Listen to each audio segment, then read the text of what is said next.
Now I'm watching it. Let's see.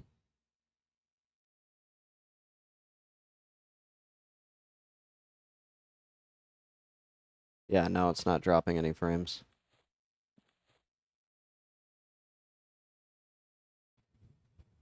Oh no, there it goes. Uh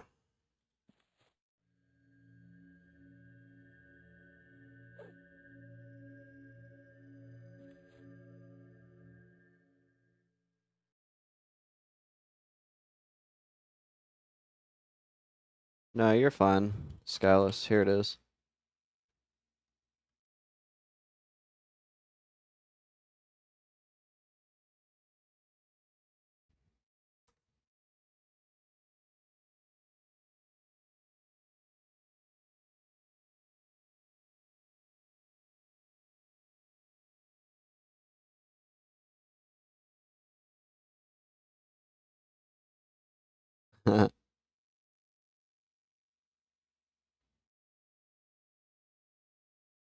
We can go back, both go in there and mess with her.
Watch, this guy's he's gonna say something.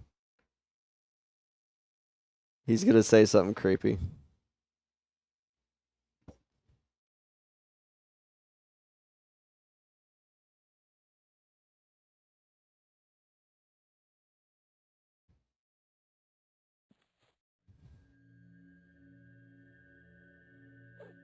I just know it.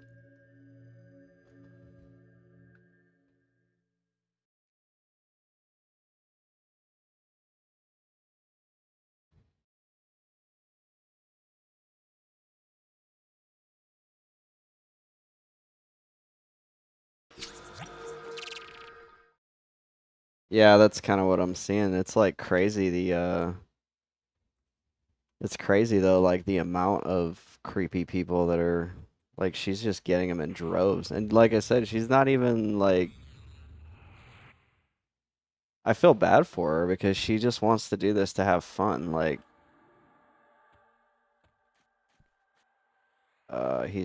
this is definitely not a good pet. Oh, girl streaming is a tag. I see. Maybe that's what I'll have to let her know. Yeah, you know more about Twitch than I do, so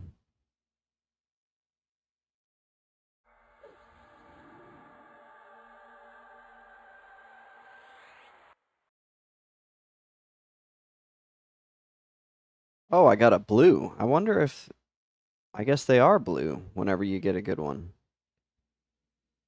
Let's rock.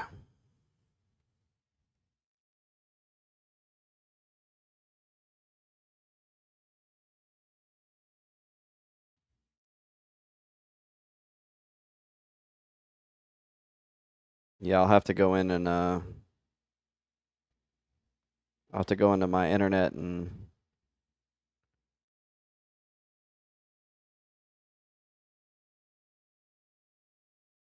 fix this. I'm like preoccupied by it right now and I don't like that.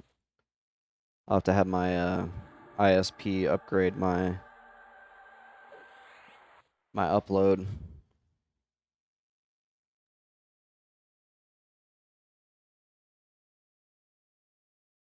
It looks like it's doing okay though, so I'm okay. I've said it enough. I'm not gonna sweat it. She does look happy and the makeup is on point. I can see her making a decent community and streaming. Yeah, she's just like super relaxed and fun. She's funny, so once she gets like the right community and she starts banning the weird people, like that'll and once she gets a moderator that's like, is this guy being weird? Okay, ban him. Cause she gets like anxiety if she's streaming and like people start being weird, she's gonna get bad anxiety. It's like it triggers like a fight or flight, so it's not good. And she wants to do this to have fun and relax, not to be hit on, so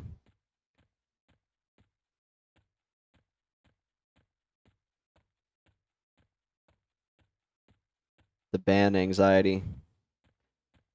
I started to get it the other night when that weird guy came in and started talking about Parmesan cheese going in parts of his body, and I was like, just trying to, like, I was in the middle of fighting something, trying to figure out how to uh, ban him. I wasn't afraid to ban him. It was just more like, what does this person want? And are more of them gonna show up? Is kind of what I was getting at. That's why I was starting to get anxiety because I'm like, is this about to become a thing? Because I do this to relax too, so I don't want to deal with like 15 people showing up and all saying comments and ruining my stream.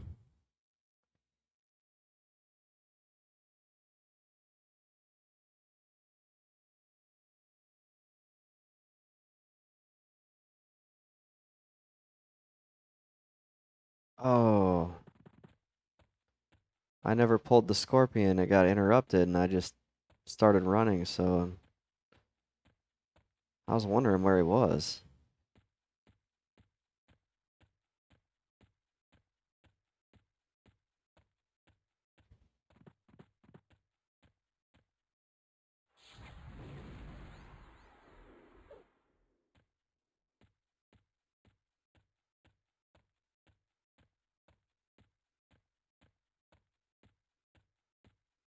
I wonder why it says it's dropping so many frames, but like there's no way it's dropping that many frames.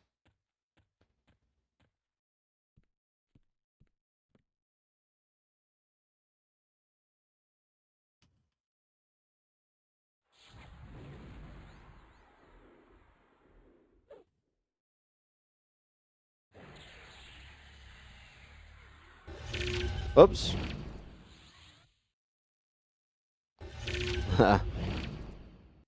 That definitely was me bumping my keyboard. Sorry about that.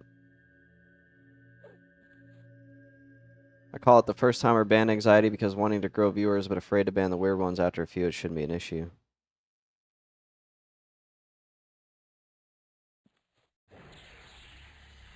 So I'm going to try to do more damage than my pet in the hopes that I get full experience from all of these mobs. Even if it results in a longer med time, I'd rather get full experience. Yeah, look at that guy. Like, I saw the bar move.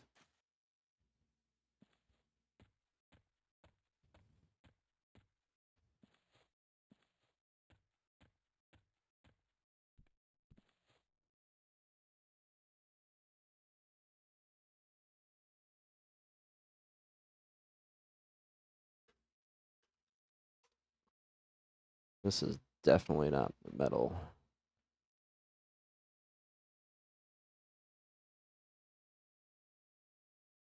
What is this?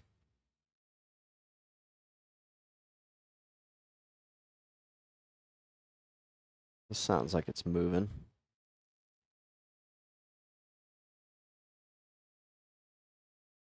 Oh, the Spotify is not playing anymore.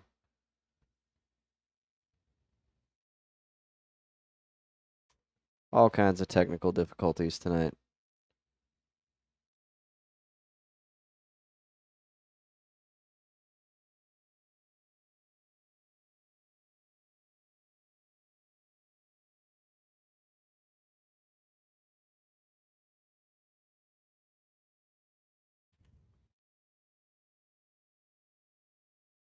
There we go.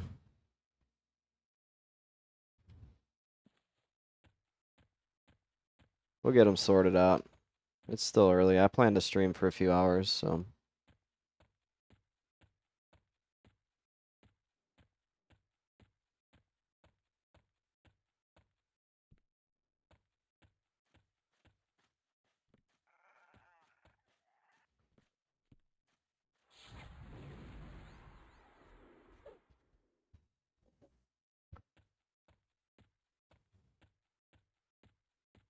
Want to put a good dent into 15, if not hit 16. It just might, that might push me out.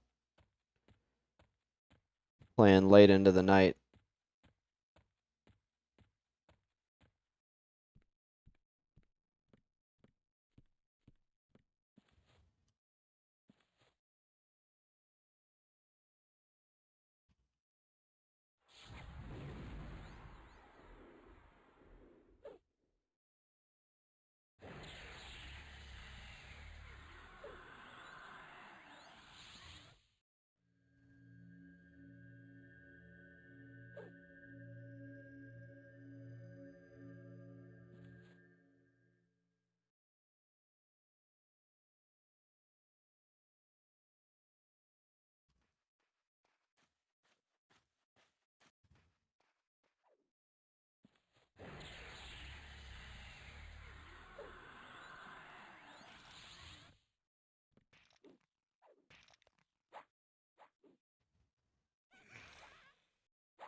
Oh yeah.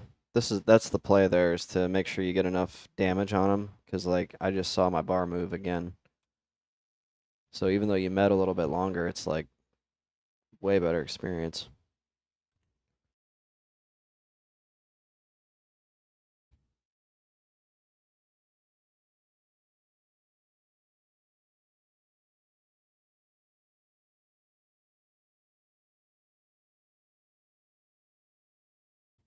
Yeah, I'm already almost 20% in. This may go a little bit faster than I anticipated, honestly.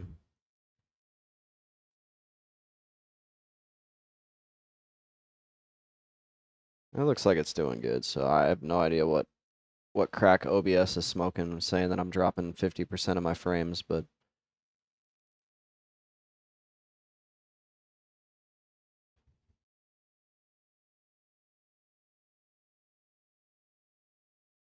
mm.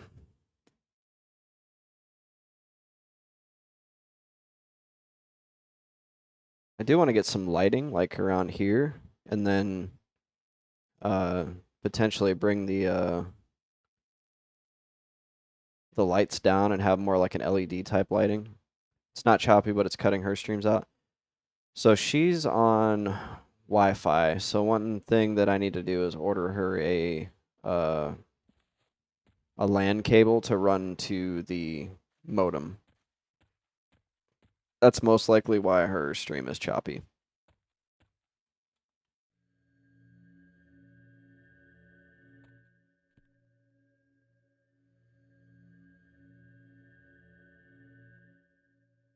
Because I didn't think she was.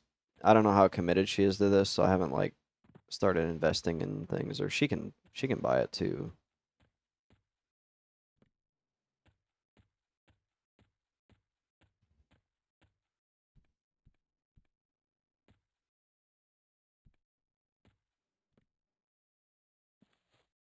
There's 2 heart stings here. There's a greater skill, and I'll grab him. That way I don't actually end up grabbing 2 heart stings. I don't want that.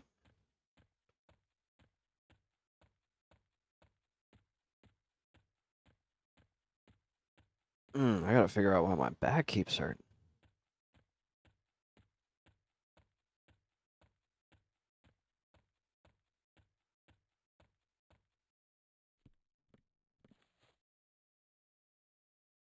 Really glad I'm not KOS to these Bury Knife. That would have made this a lot harder.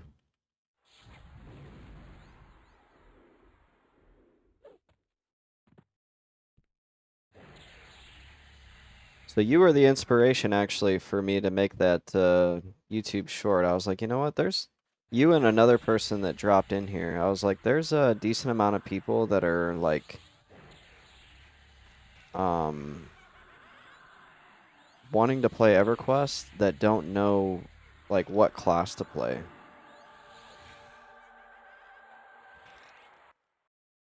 I don't think I'm gonna get 50% on this one. That's unfortunate.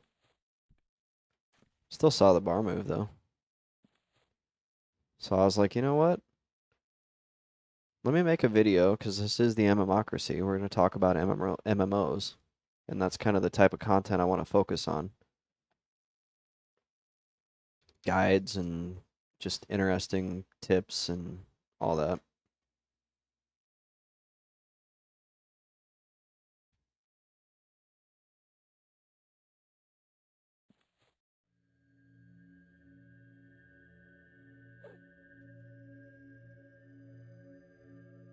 Well, I have alert going in her stream, so I got the support going to both of you lovely people. Feels good, man. Thank you, Skyless. You are good people. You are a lovely person. Yeah, I got her up on mine too. That way she can get a couple viewers.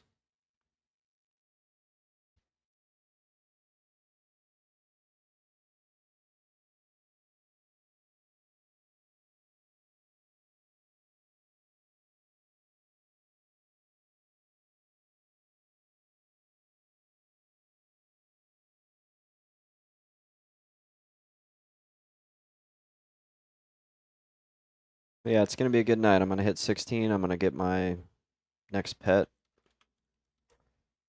There's a lot of people in Kearns right now. I want to go to Kearns so I can try to get words. Got to get her to affiliate so she can rake in that mad cash. Yeah, there's no mad cash. Maybe there is. I don't know. I'm not. I think my total like earnings since starting is like $30.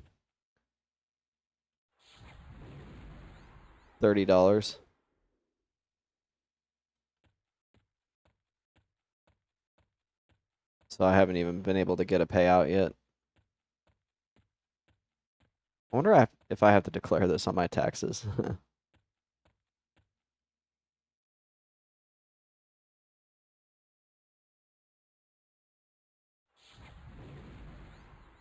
It's a tough world, yeah.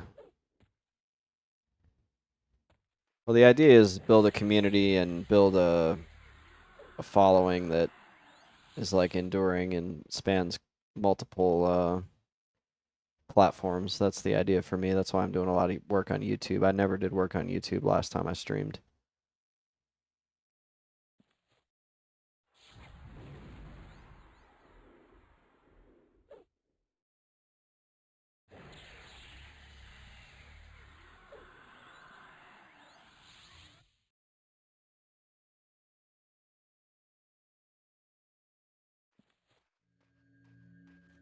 I think you can only declare it if you make a lot of money, so a small payout doesn't count as far as I was told. Yeah.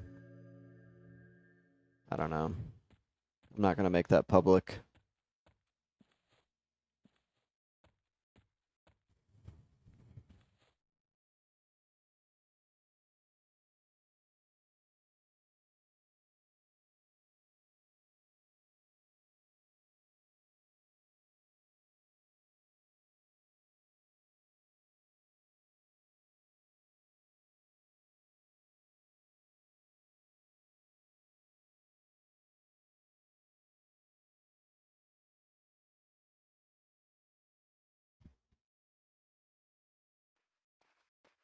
Whoa.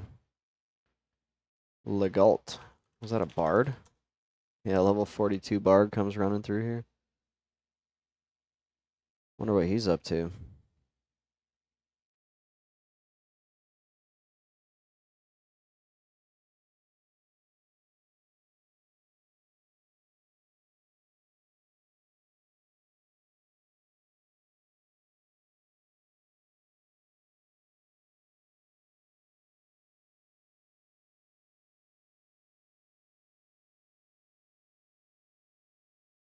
She looks like she's having fun, though.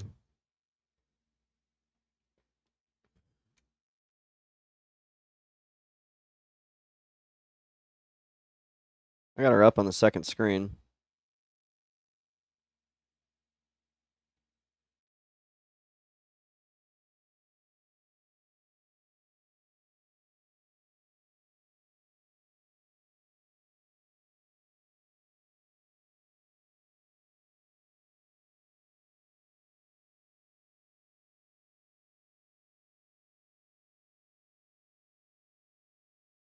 We'll work through the kinks of the internet. That's not an issue. I don't mind paying a little bit extra internet. This is a good hobby.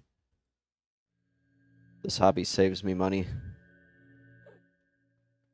There are a lot more expensive hobbies out there.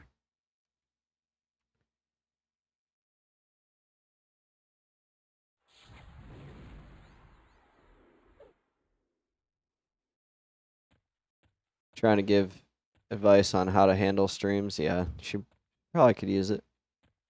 I'm sure she won't mind.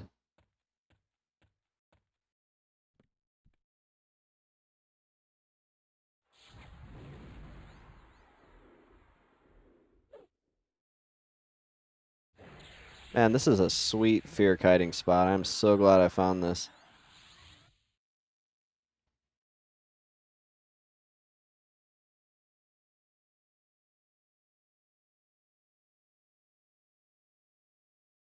This made getting to 16 so much better.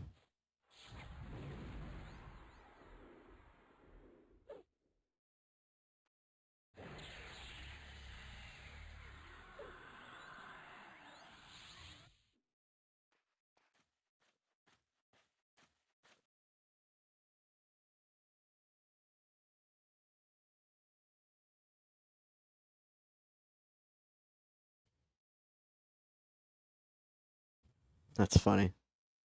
I'm actually nervous because I don't want to overstep, but it's a tip I've found help people get comfy streaming. It's fine. Don't worry about it. She's super easygoing.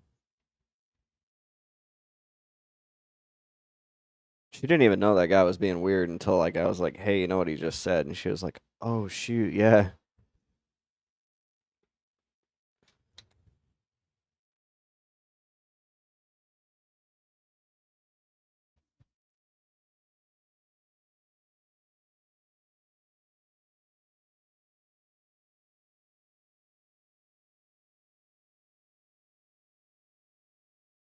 Long med times, but good experience.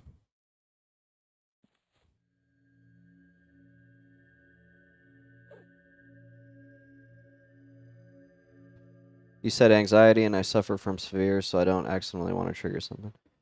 For her, it's more like people being weird or getting angry. That's when she's gonna have like anxiety.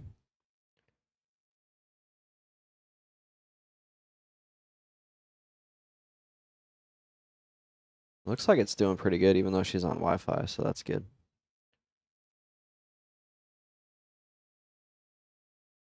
As far as me, I'm doing good too.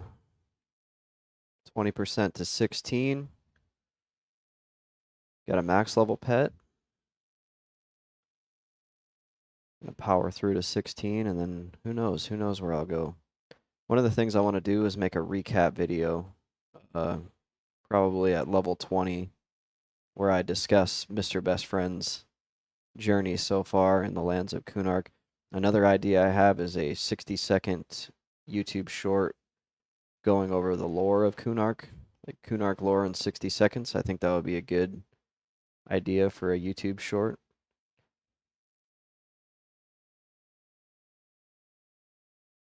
Basically anything I can do to try to bring some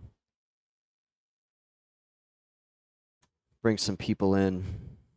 Make sure I got my stream tag in there so people see it and they go, "Oh, cool." I can drop like the watch live on Twitch at here.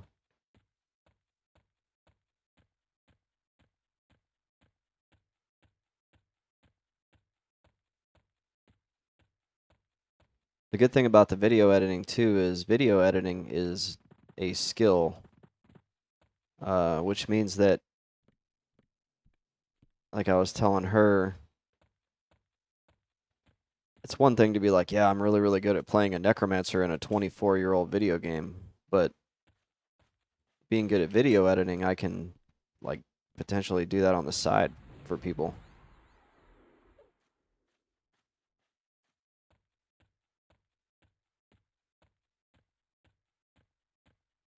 So I plan to build my video editing skills up, and then I don't know if I'll do it on the side or not, but at least I'll have the ability to, or if I want to make videos for like my job or anything like that. Who knows? It's not really that hard either. At least getting started.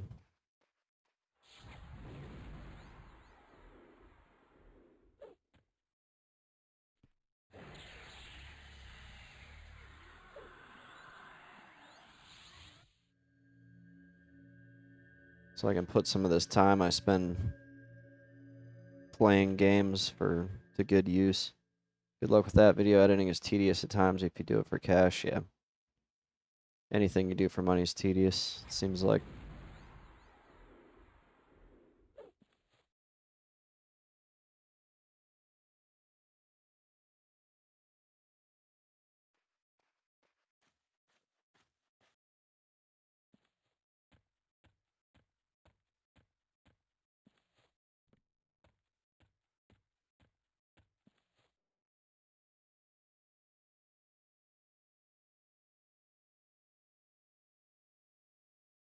A couple people have subscribed to my channel in the last couple days, so that's good too.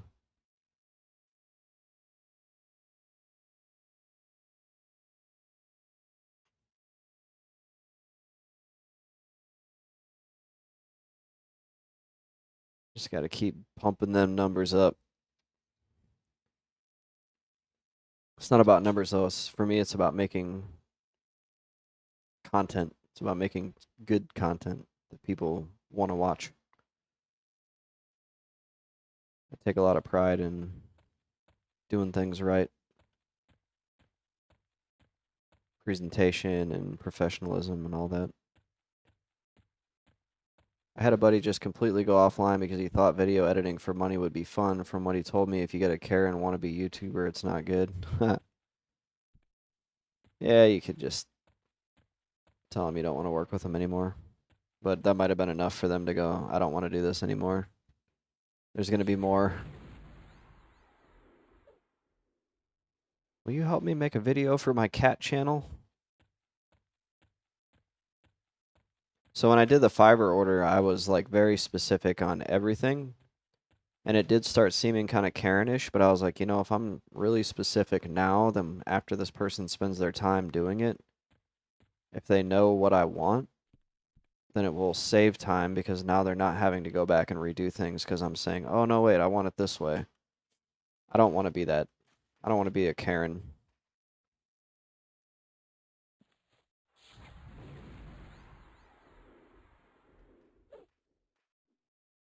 I want to tell them what I want so they can do it right the way I like it the first time, and then I can get it and go, yeah, that's awesome. Or there's like very minimal things that need tweaks and it's not like a major, like they're starting over from scratch.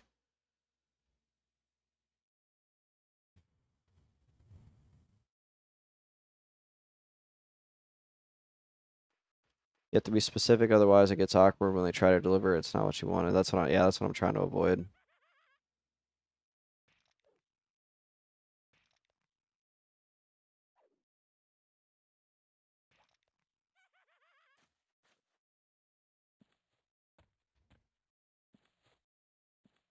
I want to get my art and start using it right away. I'm super excited. I think it's going to go a long way to making the channel look more professional. And it really wasn't that expensive. Then the next step will be a boom mic booming out here.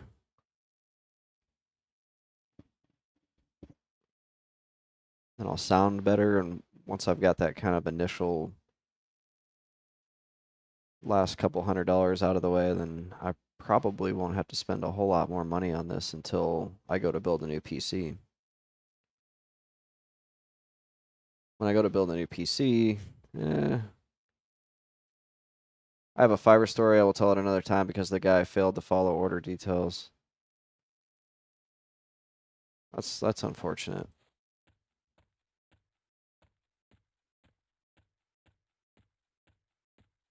Still, I imagine Fiverr is a lot more safe than like going through these. I don't even know if they're legit. these bots that show up. Remember there's those bots that showed up that one day? That was so weird. And then when I banned one of them, it ended up banning all three from my Discord, and I was like, that was the same person. That's so creepy.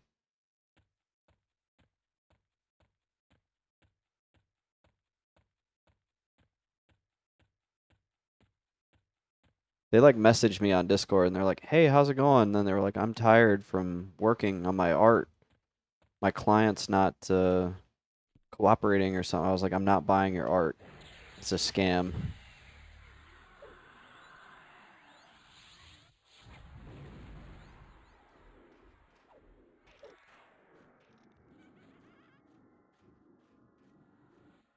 I just wonder if they take your credit card details and just run. Hopefully on Fiverr, if you get taken, you're at least able to initiate something through Fiverr. It wouldn't be the end of the world even if I did get scammed. I don't think this one's a scam though. They're like highly recommended. I went with like the most recommended artist on there.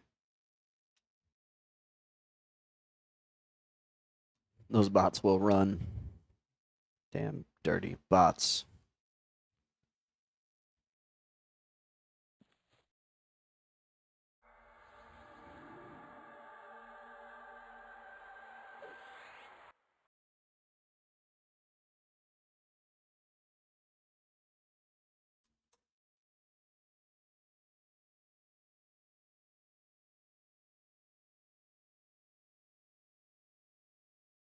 Fiverr will refund you and ban the user. That's good to hear.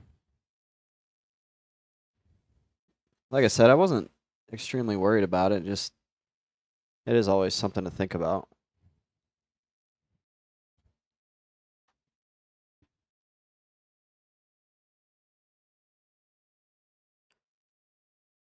Coming up on 30%. Good progress. Probably take about 2 more hours to level. Maybe 2.5.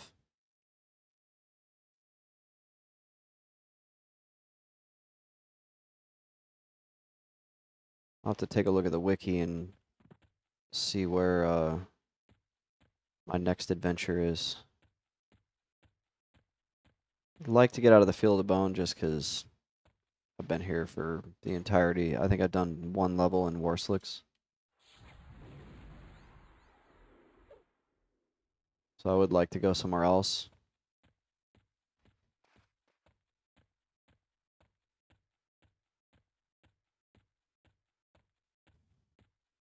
I can't wait to go back to Warslicks and do Giants.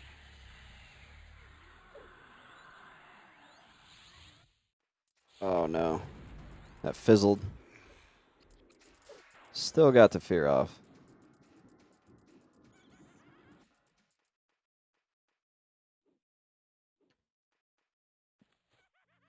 Giants and Warslick, I'll at least be able to make some money.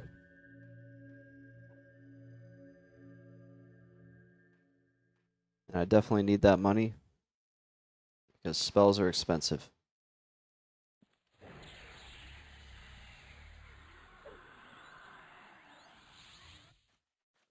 Yeah, good chunk of experience there.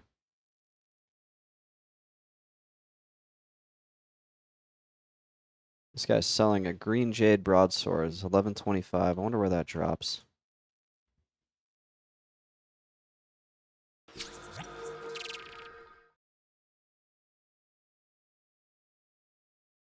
Green jade broadsword. It's probably Sebalus.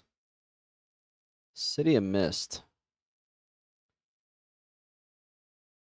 Let's see if there's any good. It's like all melee gear in there. Warrior, Wizard, Mace of the Shadowed Soul. This was like so huge back in the day. People would be like selling moss.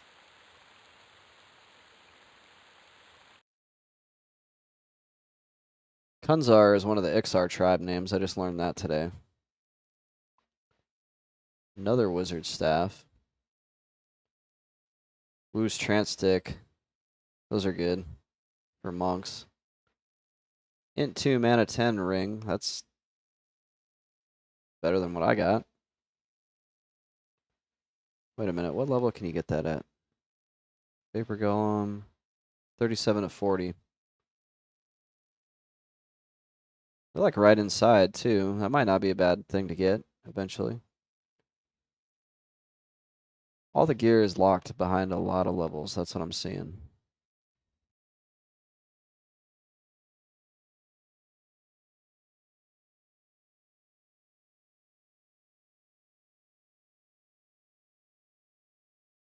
That looks to be about it in there.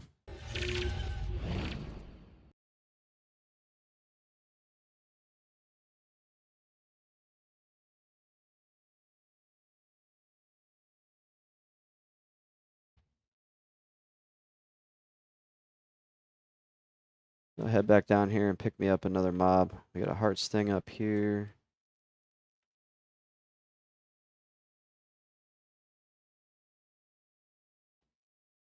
What's this guy over here? Brigand. Greater Skeleton. We'll grab him. Running back to the Frady hole. The Fear Kite spot.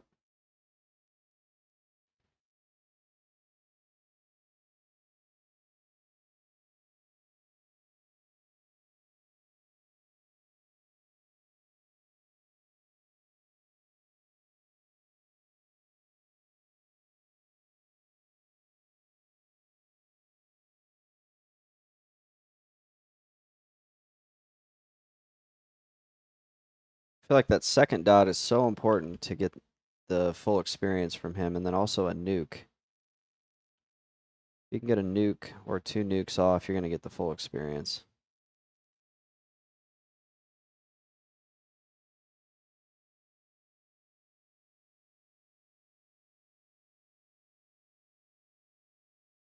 And the rain is raining. The rain is raining. So I turned the sounds off.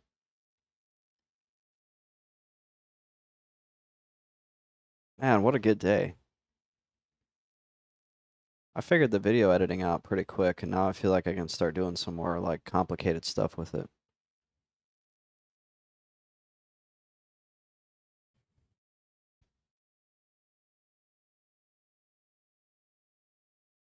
Honestly, I had fun just cutting the segments where I'm not talking on my Twitch stream down. I feel like I could take a whole Twitch stream like 2 hours and cut it down to like 30 minutes. Which I realize as I'm watching it, like I'm not talking enough. Which could be why I'm not maintaining as many viewers. Because you really have to talk a lot. Keeps people engaged. Talk a lot, be excited, be funny. I feel like I can only do maybe 2 of those at the same time though. I remember though it did take me like about a month, maybe 2 months of steady streaming before I was feeling like really comfortable on stream. If I still had the channel, I would show you the crazy edits I used to do. Unfortunately, I don't have the skills of today's edits. Huh. What would you edit? What was your were you editing video game videos? Coming up on 40% here and 60% mana, so I have a little bit of med time. It's getting all foggy out here in the field of bone.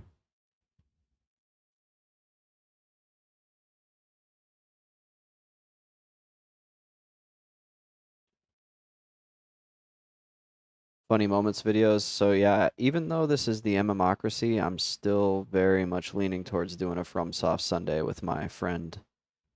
He's Norwegian and the dude is hilarious. And I feel like we could edit those. Either that or I'll edit them and then put them on another channel. Maybe just record and edit versus streaming it. But we do a lot of like Bloodborne, Elden Ring, Dark Souls together. And there are a lot of funny moments.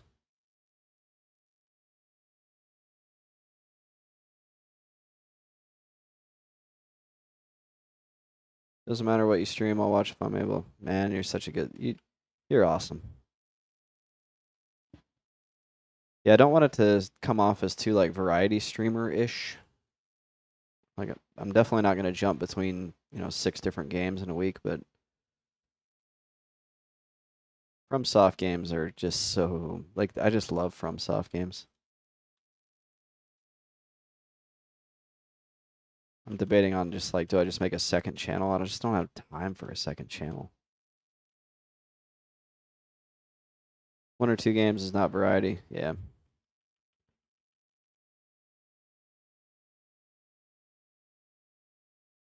Fear did not go off like it was supposed to. There we go. He's going to be line of sight. Get him.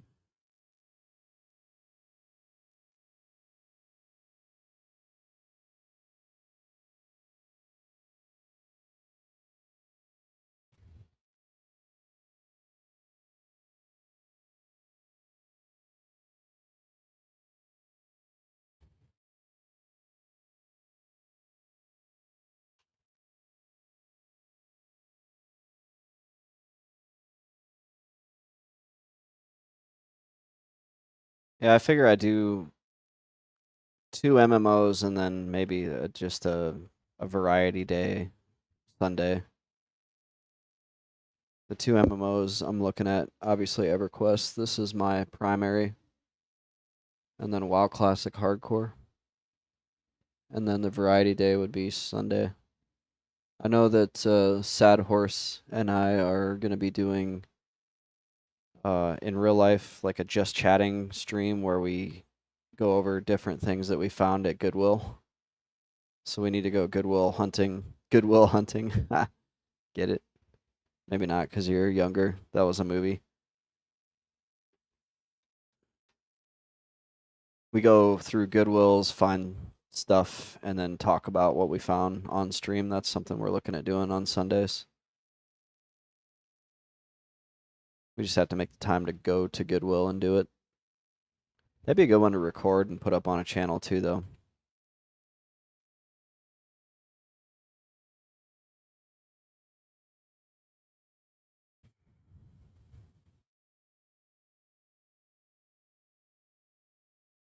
Yeah, it's really weird. I'm looking at the bit rate on OBS and it's like freaking out, but then on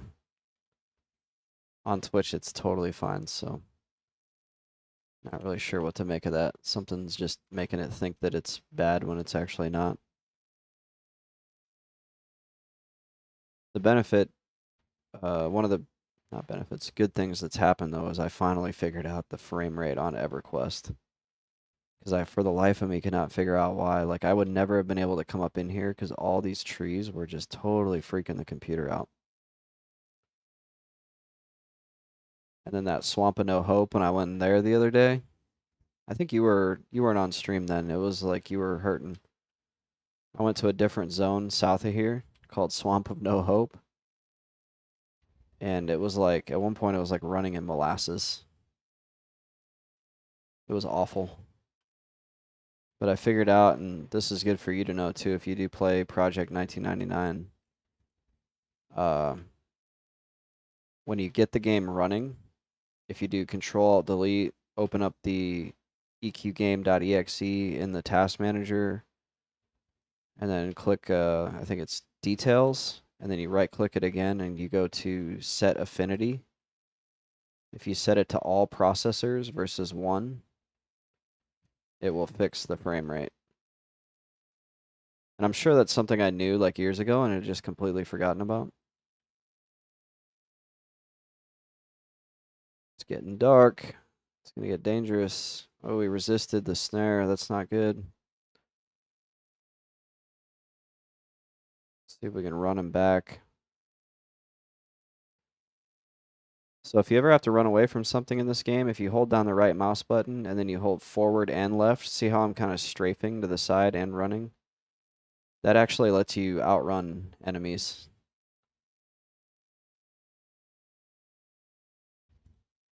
See how he didn't catch up to me?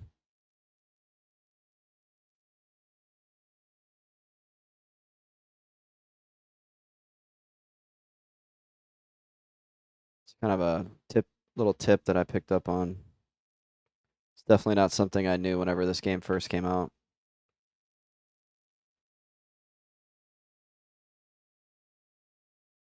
I don't think a lot of people knew those kind of things. Back in the day, we were all scrubs. We didn't know what the heck we were doing. Some of the places people used to group versus now.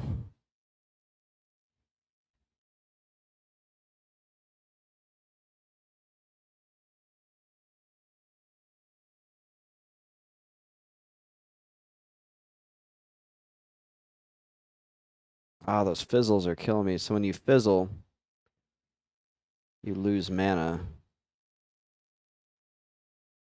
Oh my gosh.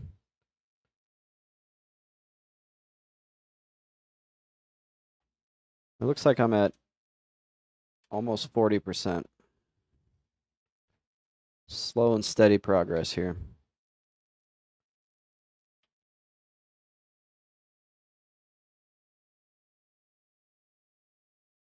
And this here was unfortunate because I cast a spell on basically a corpse. And so I wasted the mana casting the spell, but I didn't actually get the damage out.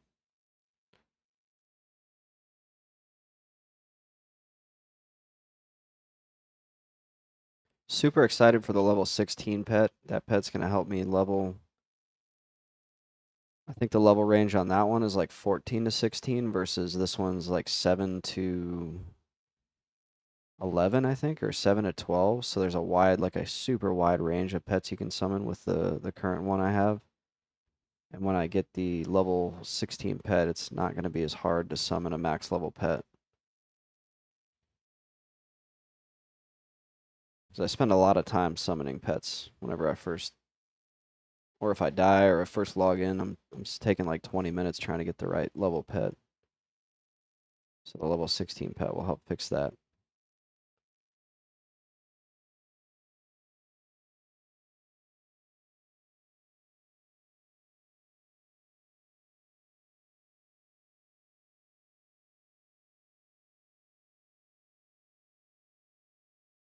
I've been kind of thinking about what my leveling path is going to look like. 16 to 20 is still up in the air. Once I hit 20, I'll be going to 20 or 21. I'll be going to Giant Fort in Warslicks.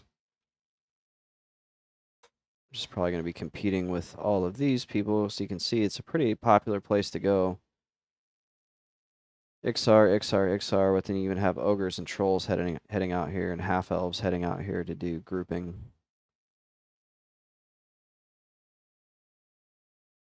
It's a very popular place to group up.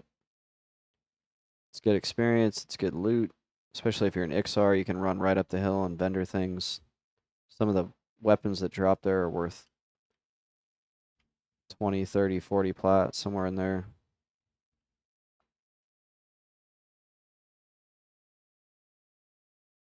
And I think that's one of those things where even if there's other people there, I'm just going to have to tough it out and compete with them for mobs because the money is just too good to pass up.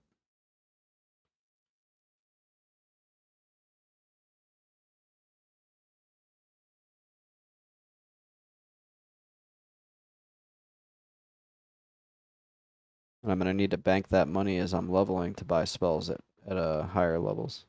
You mean socialize? Well, I'm solo self-found, so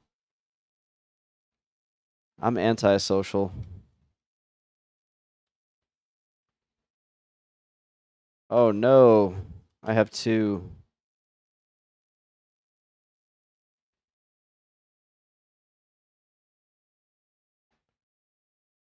This is not good.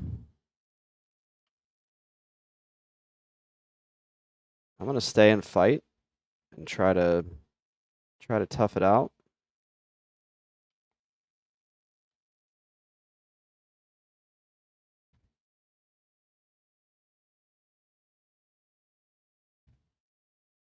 Just try to keep two mobs feared as long as I can.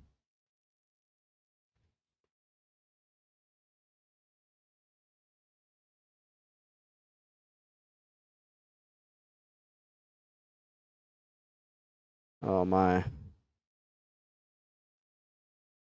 This one is almost down. If I can get this one down,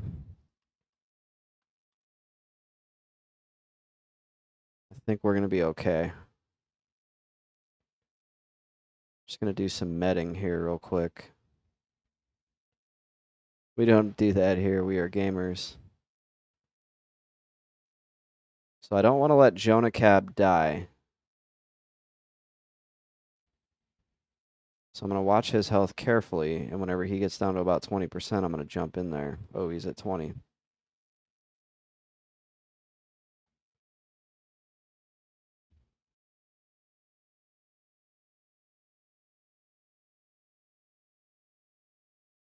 Okay, I got a fear off. That'll buy my pet some time to do some damage. My Lich spell just wore off.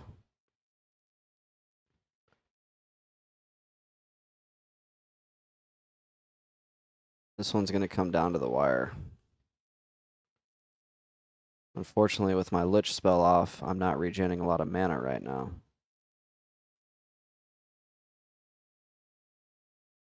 So now I'm watching my own health. Because I don't want to die.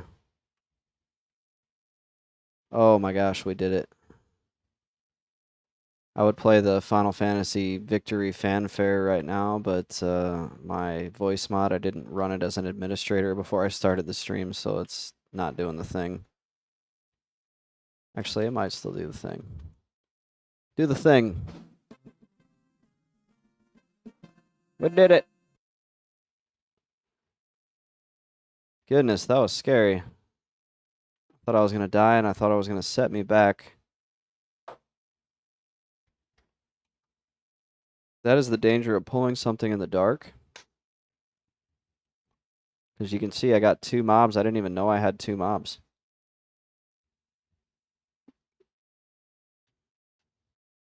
My mana bar is not there yet. I think later on, as you get more mana, as you level up, that type of situation won't be as dangerous. Yeah, that was... I'm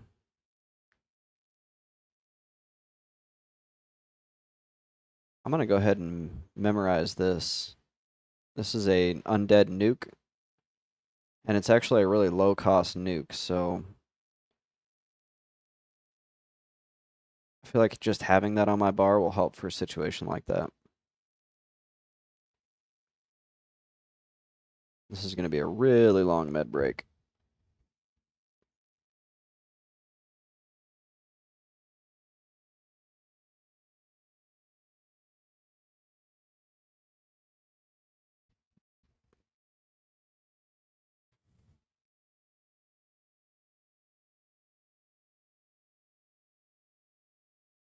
And then at some point, probably when I hit about 1 more tick of mana, I'm going to kill this Lich spell off so I regen my health a little bit faster.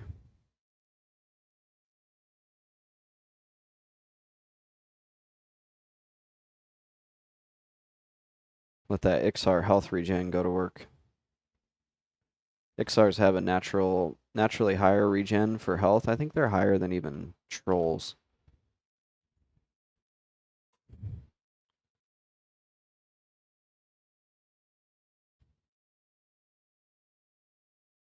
Oh no, Ixar and troll are the same. But Ixar has a higher AC, increased armor class because of their scales. So between the health regen and the AC, it makes them the best race for Necromancers. It's just harder to play because you can't go anywhere else in the world as an Ixar. Like, at least as a troll, you can go to the Dark Elf City, you can go to the Ogre City. Ixar, you can't go to any of those cities. Every race out there hates the Ixar and will kill them when they see them. So if I was to leave Kunark, I would not be able to bank, vendor, do anything like that out there without taking considerable amount of time to up my faction. Now, funny story I have, and if I've told this before and you've heard it, I apologize, but back in 2001, I had an Ixar monk, and I went out to a zone called Blackburrow. Blackburrow is full of gnolls. And I killed the gnolls in Blackburrow and got gnoll fangs. And I saved up like 400 of these gnoll fangs. And then monks have a skill called Feign Death, where they fall over like they're dead. And if you do that next to something that's trying to kill you, as long as you pass the roll and it isn't trying to kill you anymore, you can actually turn in quest items that way. So I used my Feign Death skill, and I would like run a little ways into this town, and then I would Feign Death, and then I would run a little bit further, it was Kinos, and I would Feign Death, and I would run a little bit further and Feign Death, until I made it all the way to the guy where you can turn in the Null Fangs. And he's like a level 50. So like if my Feign Death had failed there, I'd have been in big time trouble. Luckily it didn't. I Feigned Death there, I turned in all those Null Fangs. Now I'm laying there and I'm going, man, I hope that was enough Null Fangs. Because there's like really no way out. If I stood up and he still hated me, he was going to kill me. And so I finished and I took a deep breath and I stood up and the guy didn't do anything. And I considered him and he was dubious. And then I was able to bank in Kinos on my Ixar.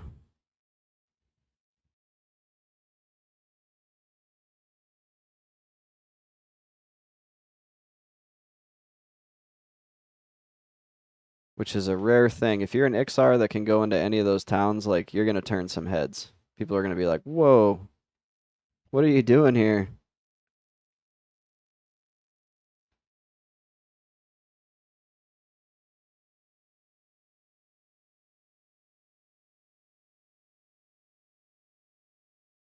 See if I can pluck this guy.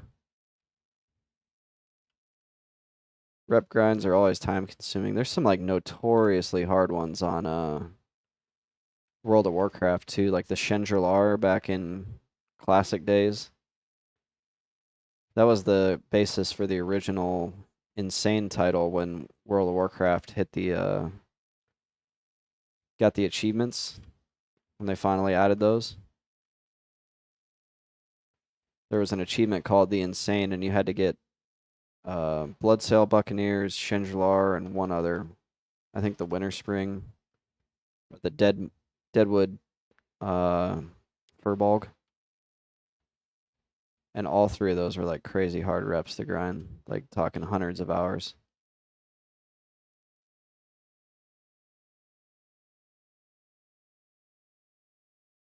And rep grinds in EQ are even weirder because you don't get like a bar. Like in World of Warcraft, you got a bar and you could see like, oh, I'm at this point.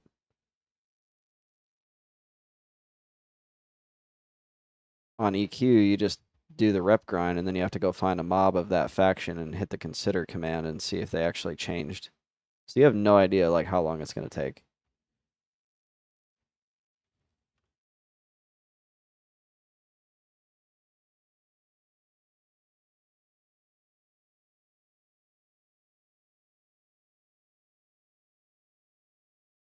I hope Ashes doesn't require too many rep grinds, mostly because if it ends up like WoW with 20 X packs, I will seriously lower my opinion of the game.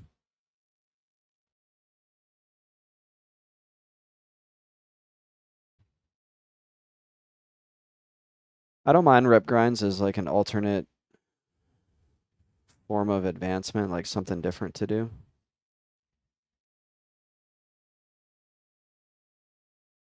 As long as the hardest ones are optional, I'm okay with it.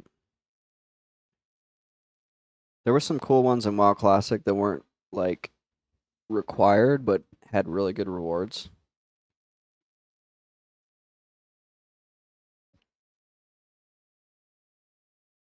So they were like worth doing, but they just took time. Oh, they need to be obtainable solo and in group too, though. I think that's good design. I don't mind, but retail WoW has so many, it's just not worth it to do almost any of them. Yeah. There is so many reps now. And the thing I don't like about the WoW model is the dailies. Like, oh, you want to get this rep with this thing? Like, WoW turned itself into a game of like chores. Gotta go here every day. Gotta do these 6 quests every day. That's not fun. That's a chore. That's a job.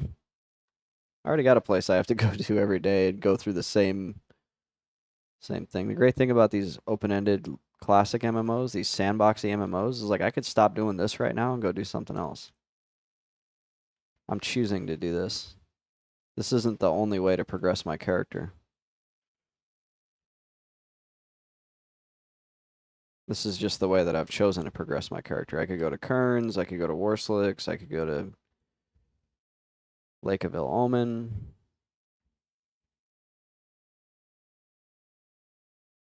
I could go walk around Cabalus and find quests.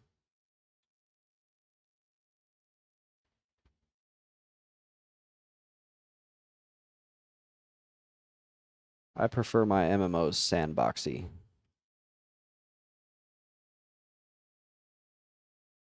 I don't like theme parks. I don't want to feel like I'm on rails.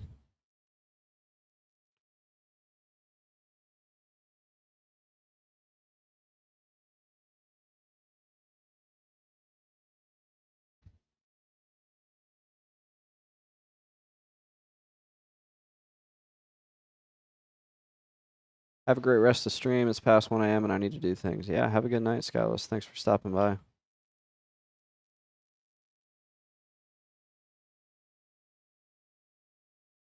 Fear Resist has got this encounter kind of jacked up.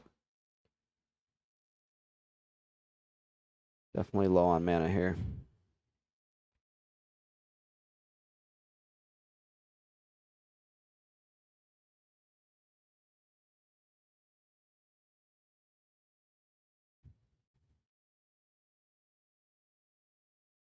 Jonah Cab barely took any damage from him. He truly is a strong pet. And I've crested over the second yellow bubble.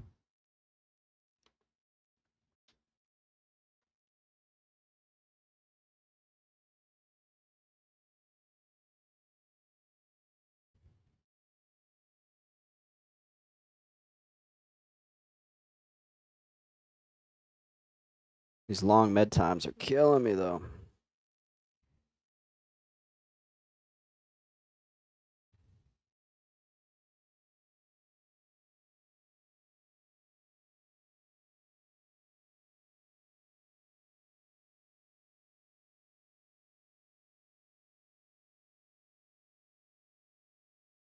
Don't think my girlfriend is streaming anymore. That's why my internet now is going, hey, everything's okay. I really didn't like it when both of us were streaming, so I'm going to have to get a better internet package.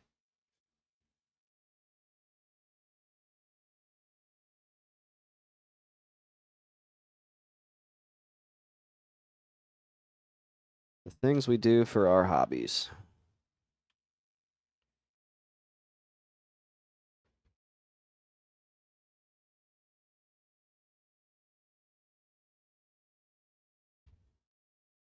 I've always really enjoyed streaming Everquest, though.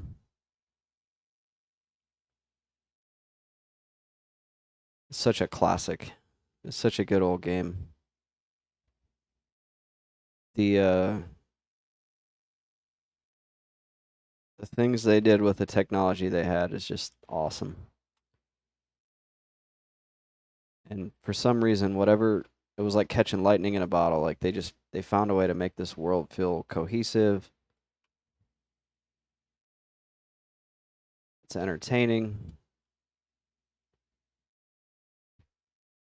The social aspect is what a lot of people talk about. They like the grouping.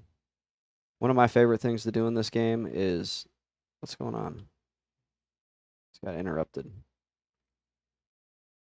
Is I love whenever you get into a group with a few other people and you're all just kind of in the grind and you got time to like chat with each other and you get to know each other. You end up like meeting and grouping with the same people as you level up.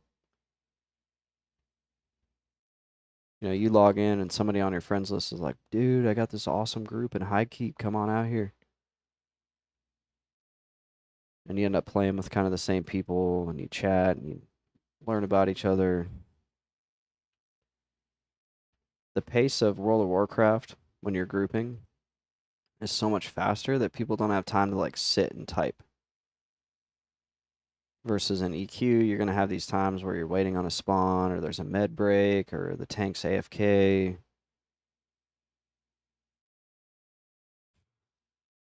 And then the teamwork aspect too, like the game moves at just the right pace to where like you have classes like the Enchanter that mez enemies. And you do get the CC and stuff in World of Warcraft as well, but I feel like the game is slow enough that everybody can kind of do everything and they see what they're doing. Where it falls apart, and I think where World of Warcraft pulls ahead is the raiding. Because raids and EQ, there's just too much going on to really like for me to be able to tell what's even happening. It's like so clunky. I go back to the chain healing, like the healing rotation, where you're just like when I was a cleric on Agnar, it was like you just waited for your turn in the rotation and then pushed one heal. And virtually every encounter was like that. I was also with a really experienced raid group though, so who knows? Maybe there's probably a lot of mechanics going on behind the scenes that I just wasn't aware of. I had no idea what was actually happening. But then that's also a design problem too, because if you're in a fight, like the fight should have mechanics that are engaging for everybody.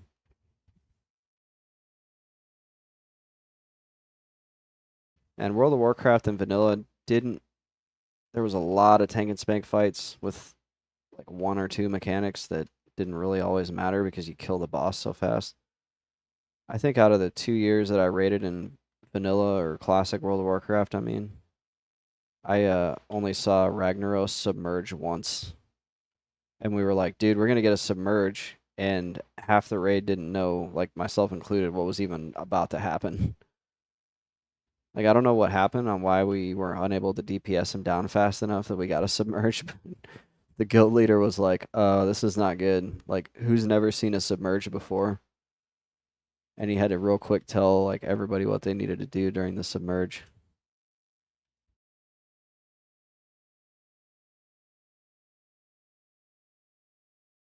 Luckily, we got him down still.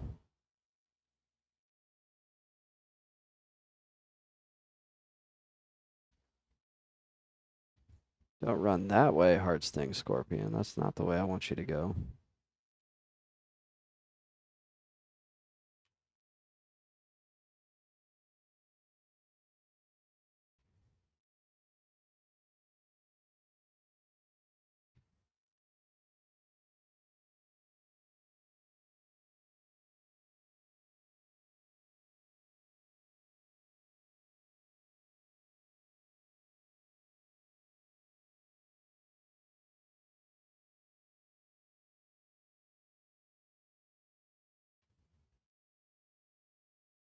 Coming up on 50% to 16. Super stoked for that new pet. I'm going to keep saying that all the way up till 16.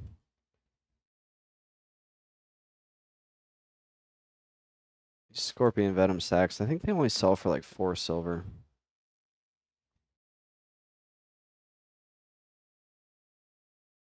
But I'll take every little bit of money I can get. It's 4 a.m. in the game world, so the sun's coming up. Very grateful for that, so I don't pull mobs, extra mobs that I don't want to fight. My mana pool is so low that pulling a second mob is almost guaranteed to be deadly. Did it once about 20 minutes ago and it almost killed me. I was able to keep my pet alive and me alive, but we barely skimmed by.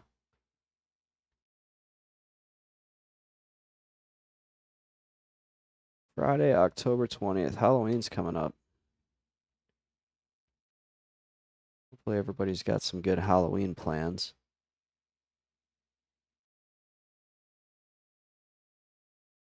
I should decorate my stream for Halloween. Throw a little pumpkin on the cassowary over here.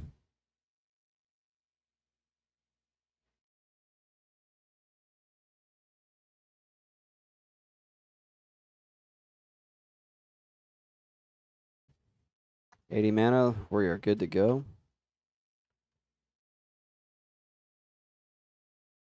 Let's go ahead and refresh this Lich spell. Keeps my mana ticking while I'm running. We have two heart stings with they're side by side. I don't want to pull them. If one of you would just stop, I could pull one. And now. Ah, see, I got him to do it.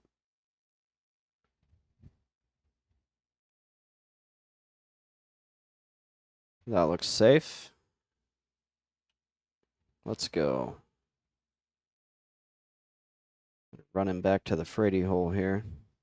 That's what I call my fear kiting spot. Fear hiding.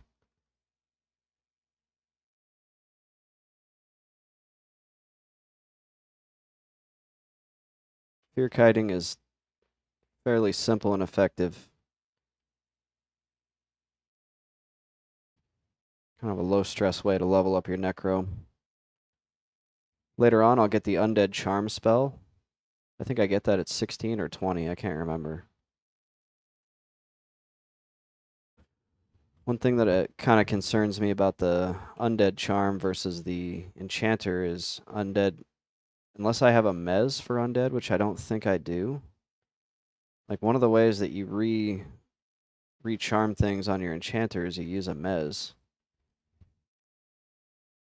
And with no Mez, getting that charm back could be rough.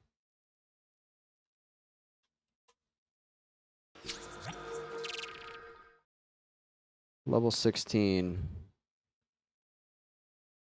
Feign Death, Heart Flutter. Okay, so I don't get the Undead Charm till 20. Animate Dead and Dominate Undead. Let me see, do you ever get a Mez? Oh, yeah. Screaming Terror. Mesmerizes the target with a chance to memory blur. Is this one of those that you gotta, like... No, you can buy it. I was gonna say, is this one you gotta research, but... Okay, so there is a Mez. And at level 24, I get Ultra Vision, so just gotta power through to that. And then I'll be able to see in the dark.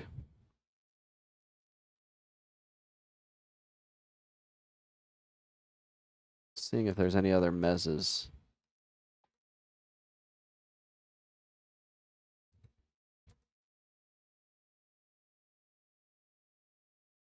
Screaming Terror.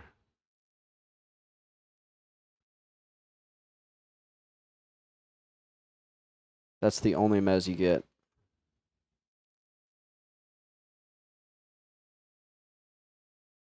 So you gotta love the one you're with there.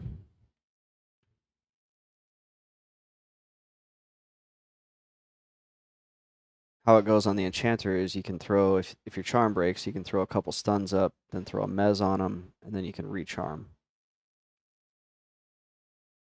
You have way less crowd control on the Necromancer. That's why I'm concerned about doing Undead Charming on him. Because if that when that charm breaks, I guess you can fear? I'm trying to think of how that might work. You can fear and then try to pull him back after the fear. There's also a route. So I mean there is some tools. That's not all bad. It might still be doable. I'm sure people doing it. I think I saw online somebody said if there's an undead near something, a necromancer can kill it.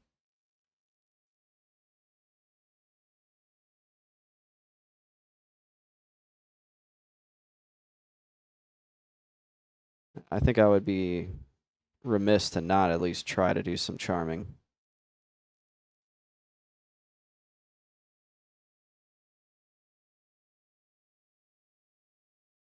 Ooh, I need to get that fear off. Jonah Cab is taking some damage. He resisted a fear.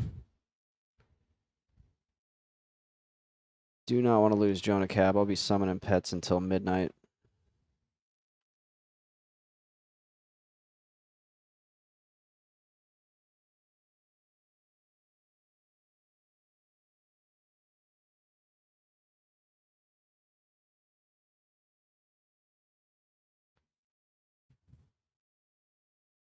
Just crested 50% towards level 16, though. That's good. That's good for me.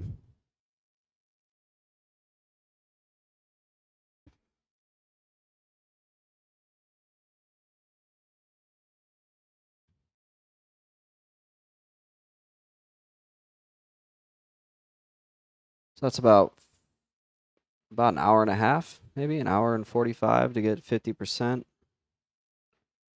So I got about an hour and a half to go till 16.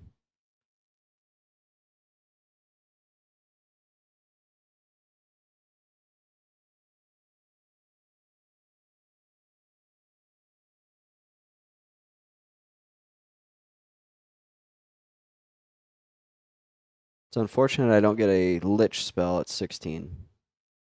This Lich spell is starting to feel a little slow. It'd be great to have a little bit faster mana regen. The heart stings are paying off as far as experience goes.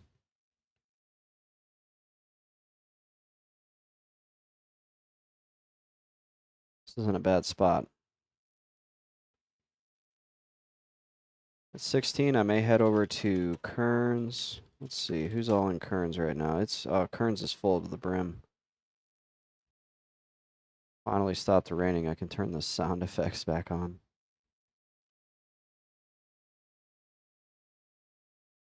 You get to listen to footsteps now and spell noises. Ooh, it got bright.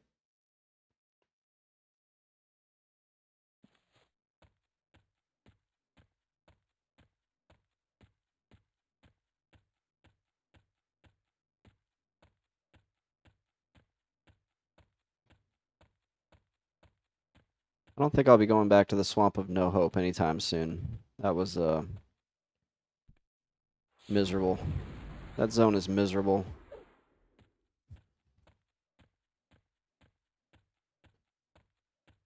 There's like a lot of really good looking mobs to kill, a lot of blues, and then it seemed like everywhere around them was just pathing reds, just waiting to get you.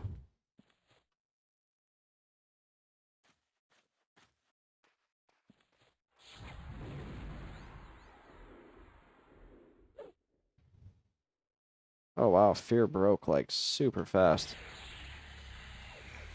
Ah, 28.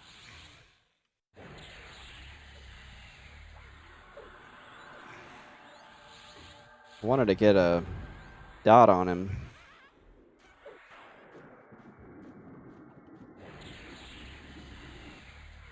Feels like the sound effects are a little bit loud. Balancing the audio with this has been kind of tough.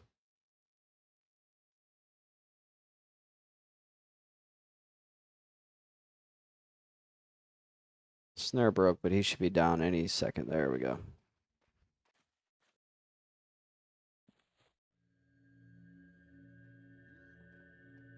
Whoa, that guy scared me. Jumping? Why is he jumping? Hopefully he's not being chased by something. I might need to go farm bone chips again here soon. I'm down to 20. That's the lowest my bone chip stack has been in a while. That's where Kearns is nice, but not if you can't find anything to kill.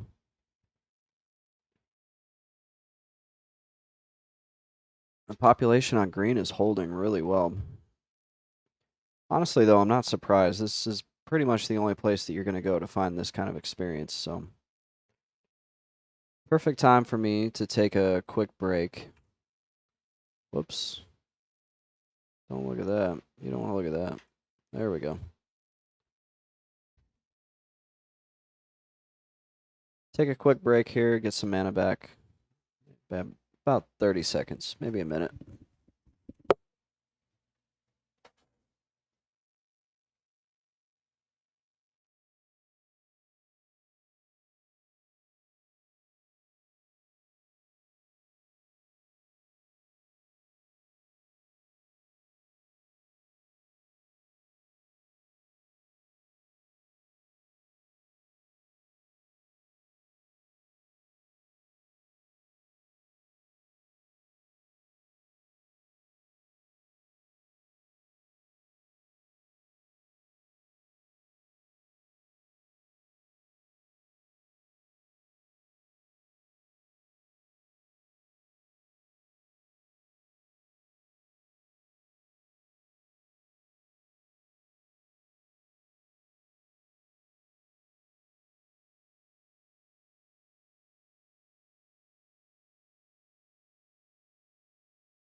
Like to get water toxicity, you gotta be down ounce of water.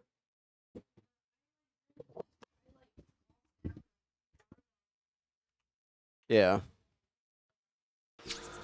still probably not enough.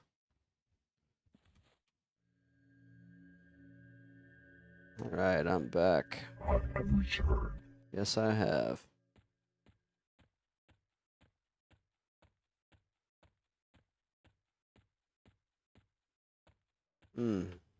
Stream is still running at a buttery smooth 60 frames per second. Streaming is a skill. It's taken me a lot of time to figure out how to get this running just right.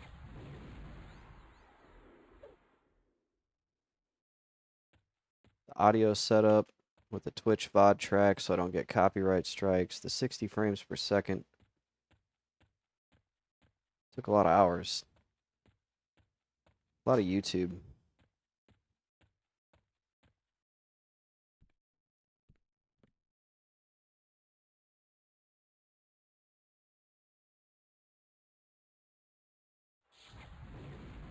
No resist, no resist.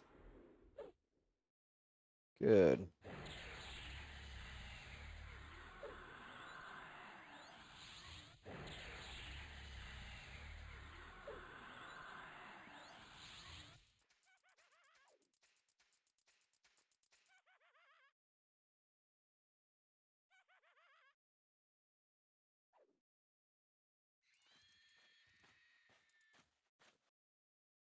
Almost 60%.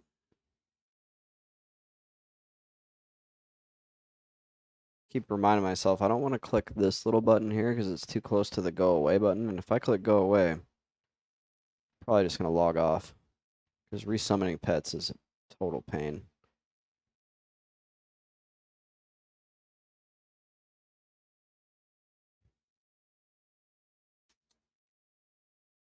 One thing I'm grateful for is when I was playing a lot of Diablo 2, my wrist was like killing me. I gave myself arthritis. And luckily playing Everquest has not been doing that to me. So it was like debilitating. I would go to the gym and like do a bicep curl and like almost drop my my weight because my arm would seize up. So I'm really glad that that pain's going away. But man, I was playing Diablo 2 like crazy. That was solo self-found too, and I have a offline account built up like really good. And I wanted to finish the Grail. The Grail is where you get every item in the game. I was not really super close, but I mean I was on my way. I had all the big items, like not the rarest items, but I had all the important stuff out of the way to where I could just farm the rarest items. Like I had the Enigma, lets my character teleport. Good charms. Then my body said, nah, man, you're not doing this no more. Is that a dwarf? Or that was a gnome. It was a gnome necromancer.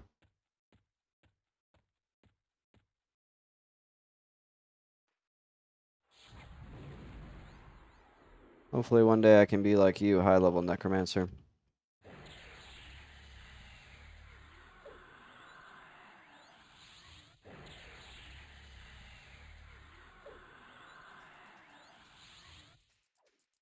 Shielding's wearing off. I'm gonna have to commit some mana to that.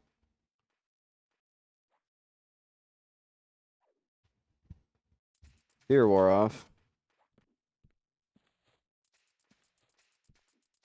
I don't like it when you sit down in this game. Sitting down gives you aggro. Which I find kind of funny from a mechanic standpoint, it makes sense, but like, why does it, like, from a, I don't want to say realism, but logically, like, that mob gets more mad when you sit down, like, oh, you dare to sit. It's a scorpion. It's not like it has a lot of intelligence. Can't imagine it would actually be smart enough to recognize that you're sitting while a skeleton is beating it in the face.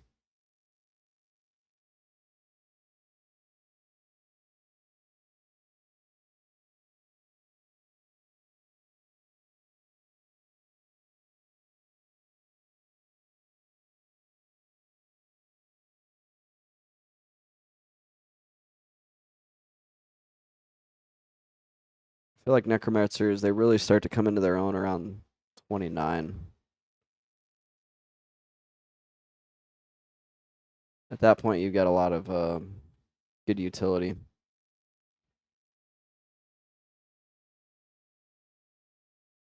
But it's going to take me a minute to get to 29, I'll tell you. Doing this all solo.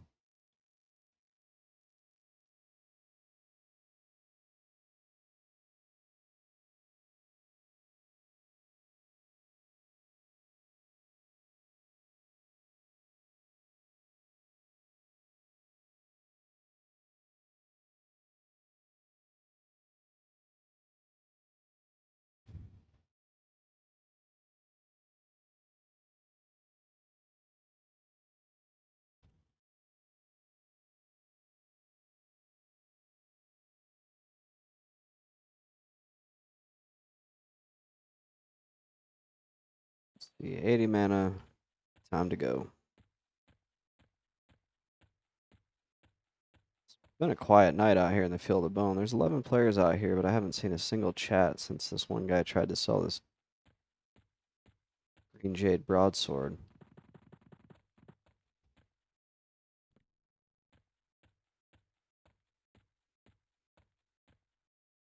There's like nothing to grab out here.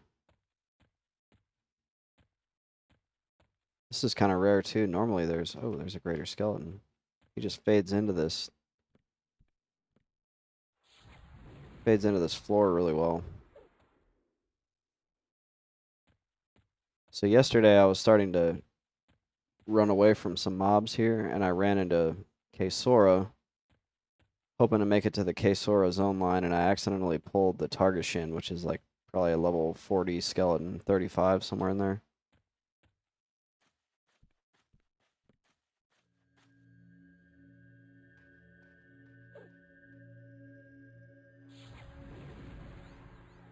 That did not end well for me. It's probably my second death on this character. Actually, third. I fell into the pit underneath the Shadow Knight Guild. That was embarrassing. I don't think I did that on stream. I might have been on stream.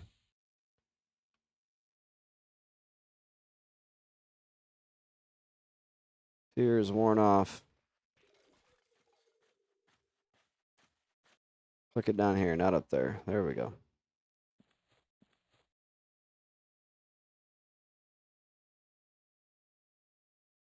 We'll see if I've got another 40% in me.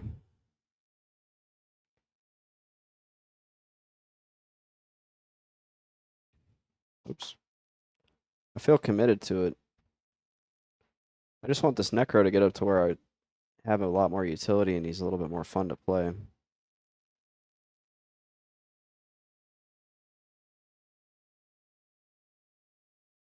But I have a long way to go.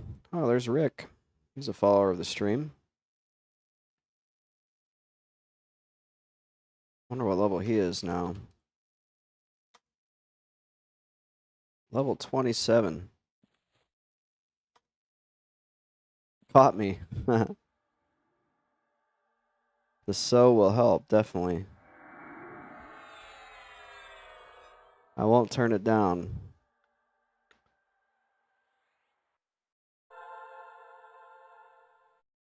Just having that run speed to get to and from this area where I'm pulling from will be nice.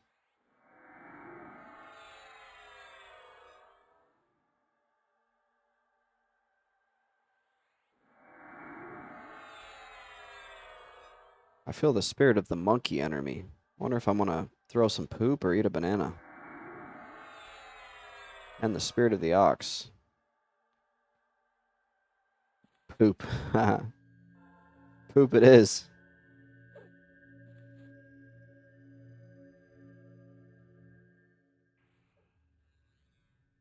Level 27, I'm assuming Giant Fort has been the spot. Can't wait to head up to Warslicks and do that myself. Oh yeah, that's nice. The run speed is nice. Thank you.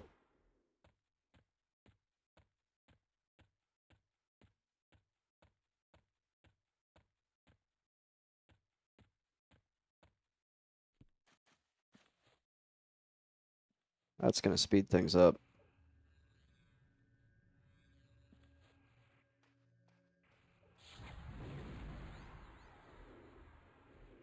Oh, he resisted. Now I have so though, so I can run.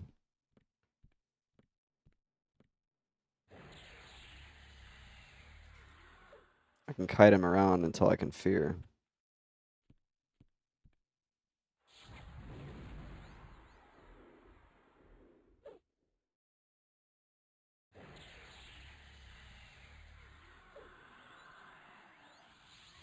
Roots. Nice. I'm glad that worked out for you. Did they actually not social like the guy said? Because if they don't social, that might be something I hit up.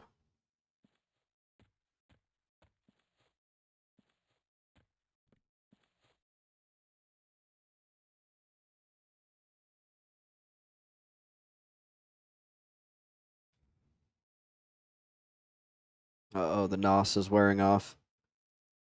Non-social, lots of cash. What do they drop that's good cash? And are you just root rotting them?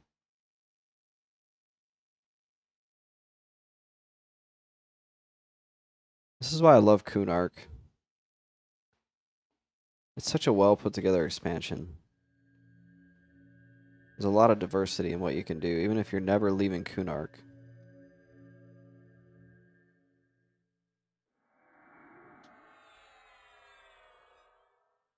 I'm just ready to get out of the field of bone. I've been in this zone for too long. Ubiquity.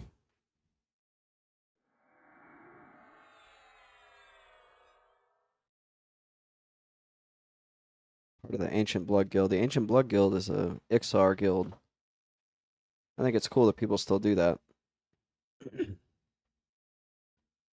I was in an Ixar only guild back in the day on Brel Surlus. Brel Surlus was the server I played original EQ on.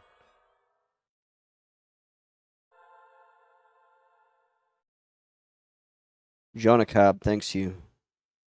He's gonna be a little monster now. He's probably gonna turn on me. Probably thinks he's stronger than me now.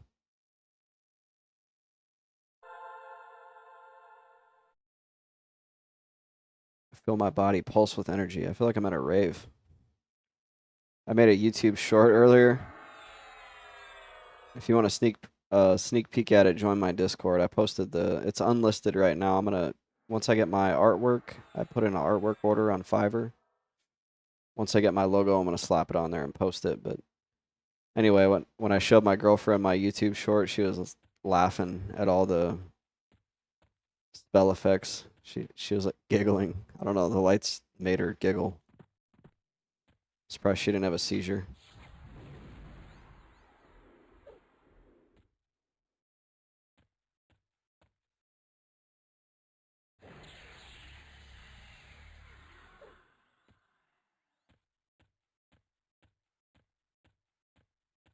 Got more colors than a flashing lights and colors in a Pokemon anime.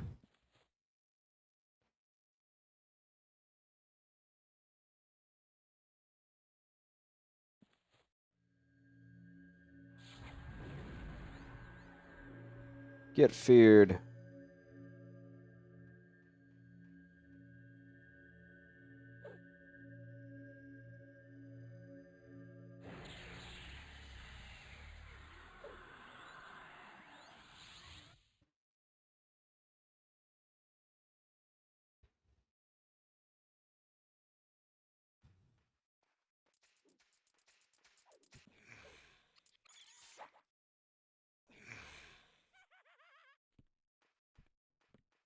Kill him, Jonah Cab. Do my dark bidding.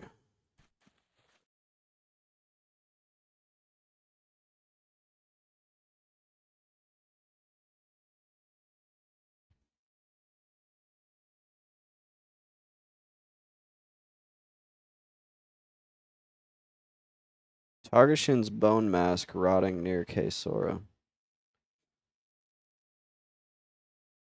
As much as I would love to go grab it, I am solo self on, and I don't feel like that is the in the spirit of the challenge. But I am grateful for killing him. He has avenged me.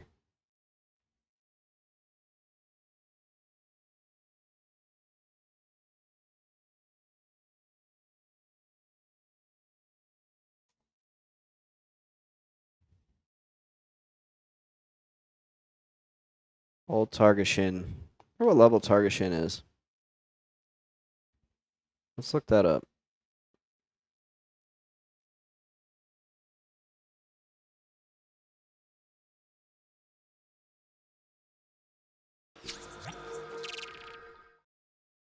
He's level 32 to 35. This skeleton guards the entrance to Kaesora in an effort to prevent curious low-level Ixars from defiling Zalgaz's home. Yeah, I forgot about him. I forgot he was in there. And then Zalgaz is the top monster within Kaesora. He's a Sarnak. And that's the guy that drops that that staff. Staff of the Dreaded Gaze. That's worth like 15,000 platinum. It's like crazy expensive staff.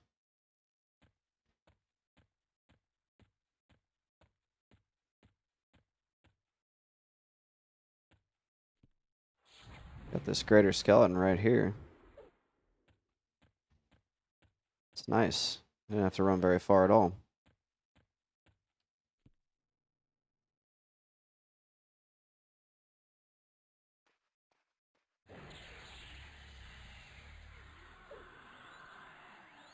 See if we can get a fear on him before he gets to me. We got him just in time.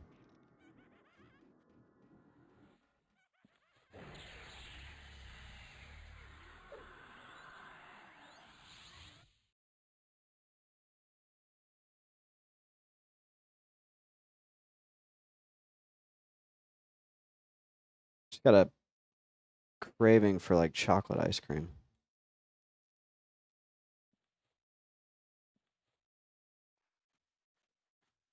Almost 70%.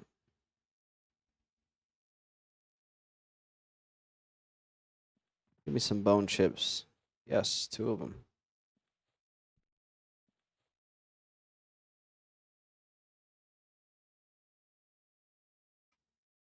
I need to rebuild my bone chip stack.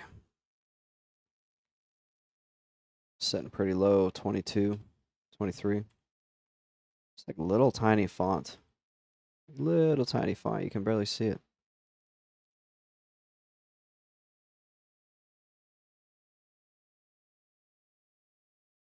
I haven't been able to forage a single dead bone barley tonight as well. I need those for a quest.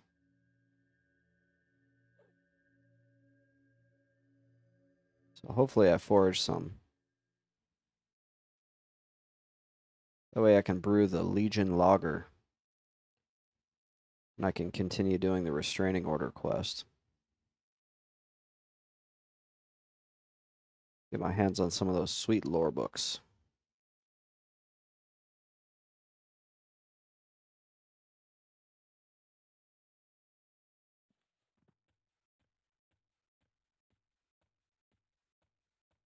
Let's take a look and see what we got out here.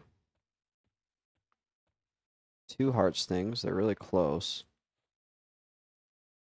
If I pull one, I'll probably pull the other.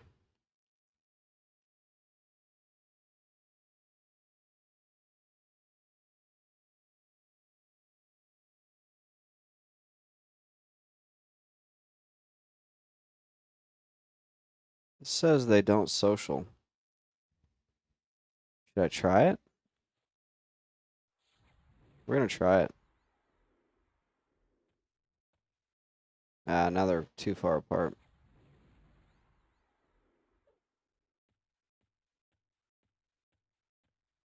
I don't understand that because the lower level scorpions up by uh Cabalist, those social aggro.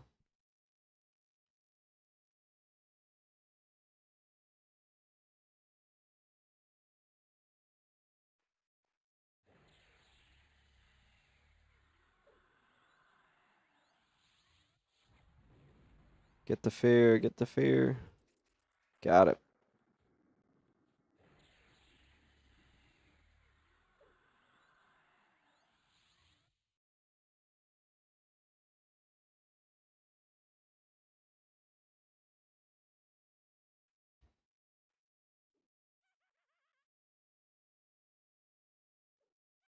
What are these guys doing?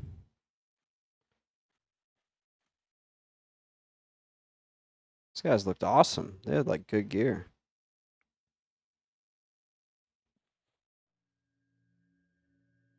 I wonder where they're going.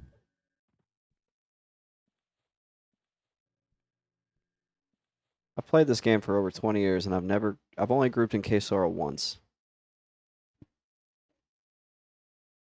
I would like to go back there.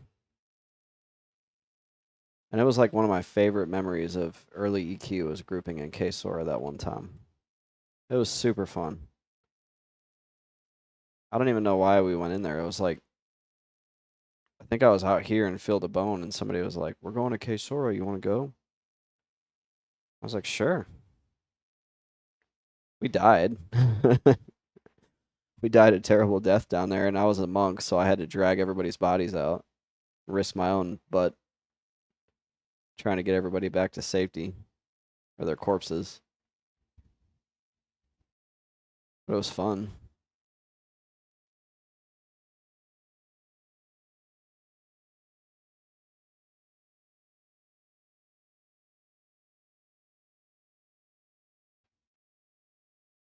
Give it another tick or two, and I'll go. Having that extra little bit of mana helps a lot whenever you do get resists.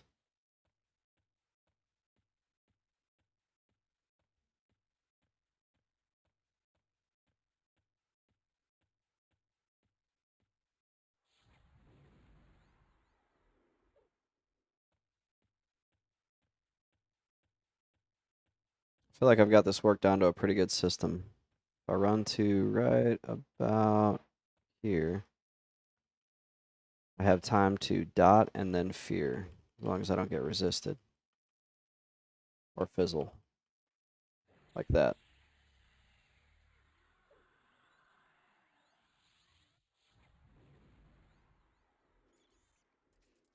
Oh wow, he was so close.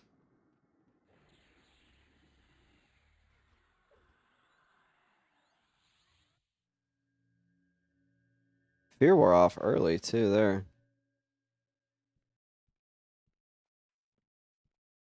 You're not gonna catch me though.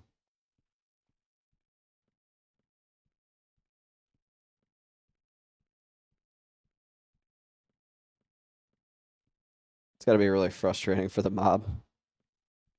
I'm like the greased up deaf guy. Ain't gonna catch me. See y'all next year.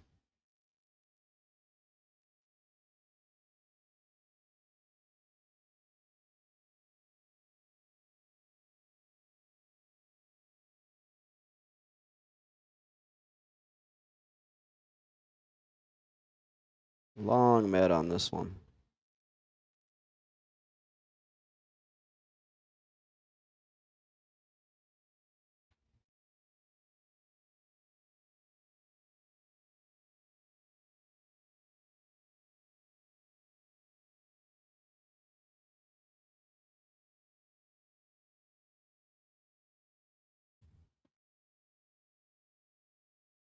Apparently killing the spiders in Kesora lowers your Veneral Sather rep. That's interesting. All the skeletons, everything in there. Wonder if that's because Zalgaz is somehow allied with Veneral Sather.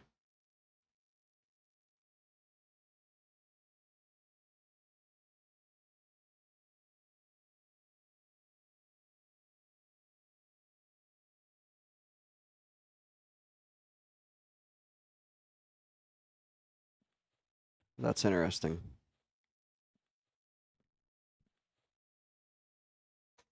It's about to be nightfall again. The dangerous time is coming.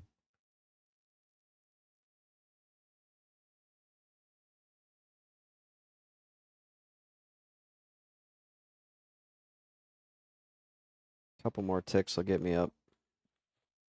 Never mind, I got a rebuff Lich.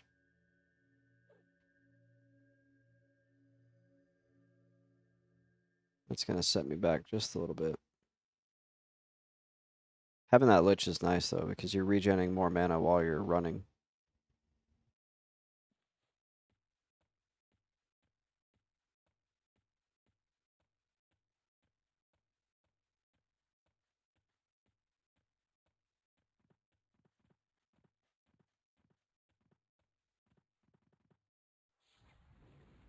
Grab this Heart Sting.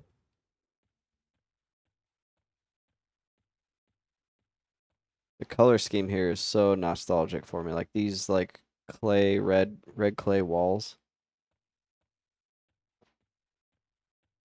The reason why it's nostalgic for me is whenever I would come back from like on my monk, I would get teleported to other places and I would go group in other places and then I would have to come back to I'd be like, "Oh, I guess I need to go home to Cabalist now." And getting that port back to Emerald Jungle and then running back here and you'd finally see those red clay walls and you'd be like, "Oh, I'm finally home." So I would leave Kunark on my monk and be gone for like a month. Like I'd play and just like not make any money. That's why my character never had any money because there's no way to vendor out there. And I'd be like, I guess I need to go back to Kunark, go see my folks. And then as you're running up that wall, going up from EJ towards the Field of Bone, you see that red clay come up. You're like, oh, I'm home. And then doing the run all the way into Cabalus and finally getting in the gates, and you feel that kind of like homey feel. That's the type of thing that you don't really get a lot in like newer MMOs. Is that like level of immersion to the world feeling real, to where a home city for your character actually feels like home.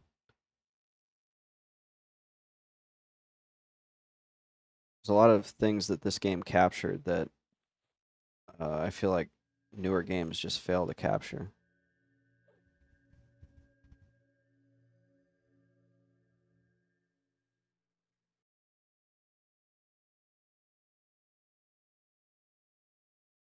It's like I'm getting close to 80%.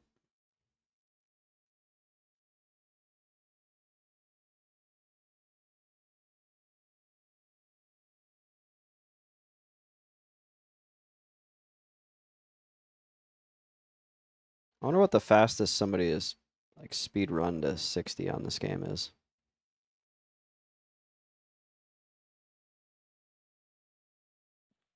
I haven't decided if I'll call the challenge done at 50 or 60. 60 would be technically like, yep, you've done it all, there is no more, but 60 is so daunting.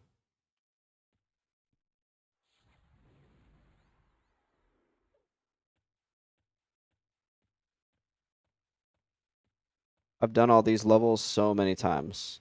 Like I've done the 1 to 20 Field of Bone, Kern's Tower, like I've done this a lot. It's the like 30 plus in Kunark that I haven't really done. 'Cause I didn't level my Enchanter in Kunark. I've done a little bit like in the 40s in the Dreadlands, but not strictly Kunark only. I've done FM Giant Fort, and that's about the highest I've like grouped in Kunark. Soloing just the brutes in Dreadlands in the or the Yetis in Dreadlands in the caves.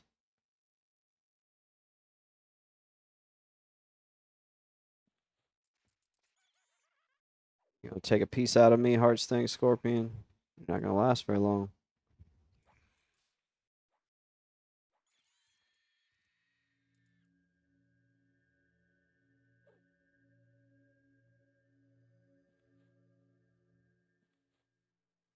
Getting a lot of these venom sacks. I think they're used for poison making.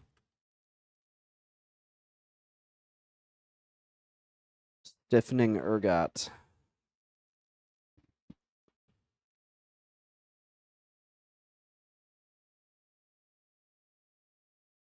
I don't know. Do rogues actually use those poisons? Like, do rogues actually use that skill?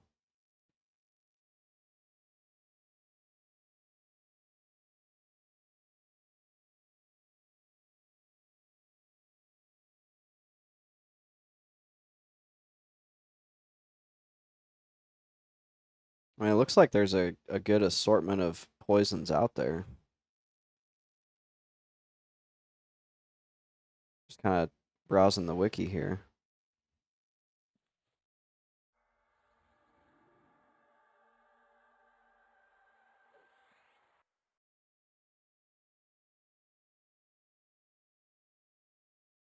Just curious if anybody actually, like, if they're worth. Hey, there is a absolute ton of poisons. Holy smoke.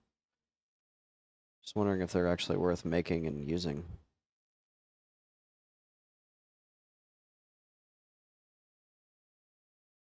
It looks like they're. This one here. Poisons your target, causing between 3 and 122 damage initially, and between 7 and 130 every 6 seconds. Like that's pretty good.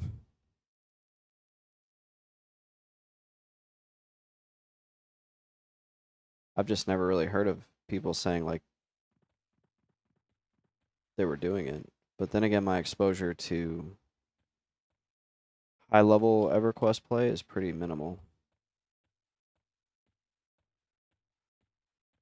The highest character I've ever gotten was level whatever my enchanter is right now. I think he's 48. Don't go over the hill.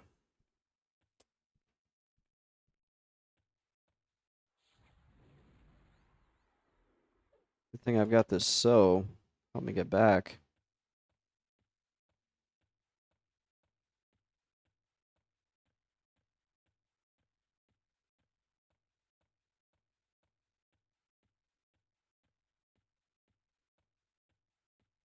Gotta rebuff my Lich again. Lich spell does not last very long.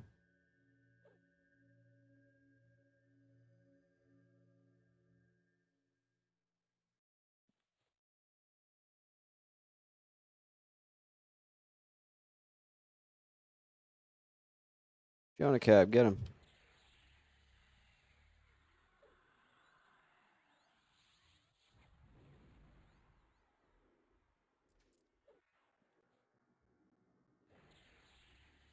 Drop that life tap on him, try to get the maximum amount of experience I can.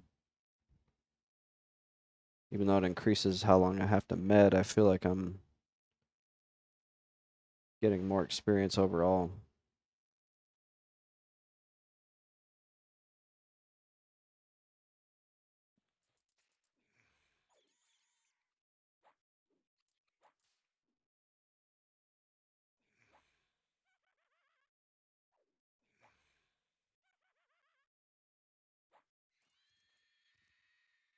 Ooh, a dead bone barley.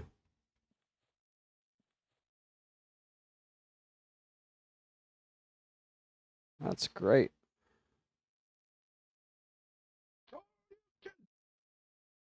Got something. Got something I need.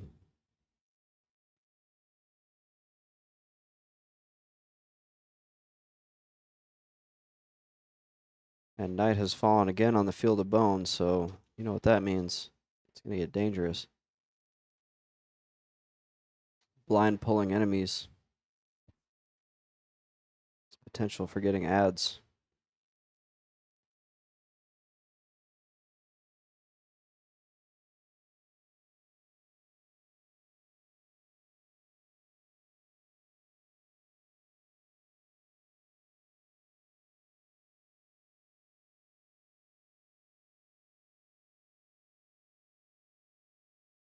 Probably need to carry a little bit of extra mana that way if I do get an ad,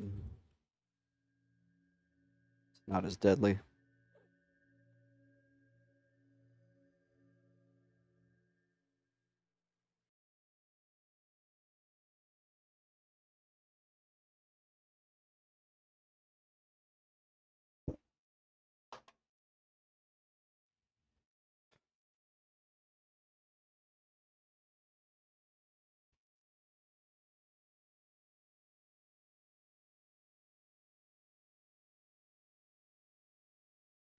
Right up we go.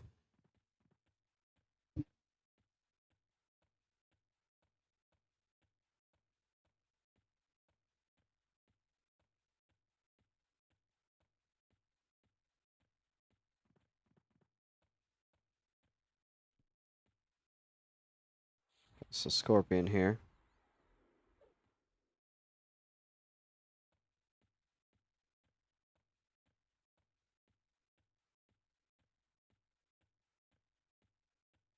Yeah, this is a perfect spot to fear kite.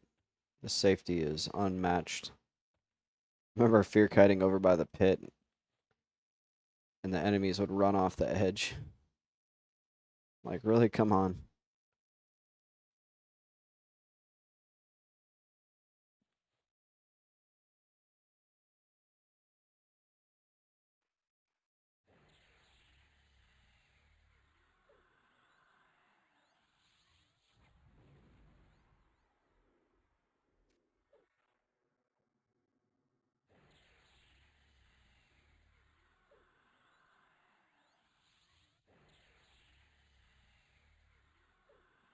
Yeah, burn that whole mana bar.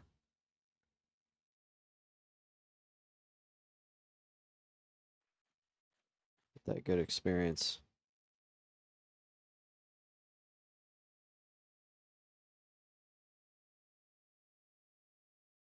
Get that good experience in that long med time.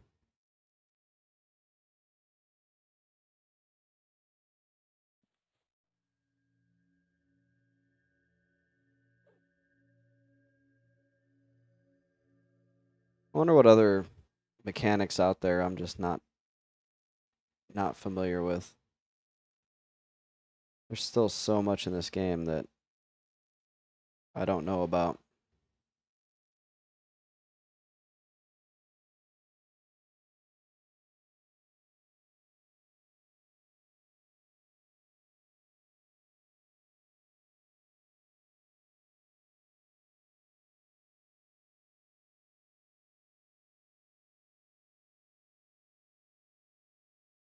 There's one class that I've barely touched, and that's the Ranger.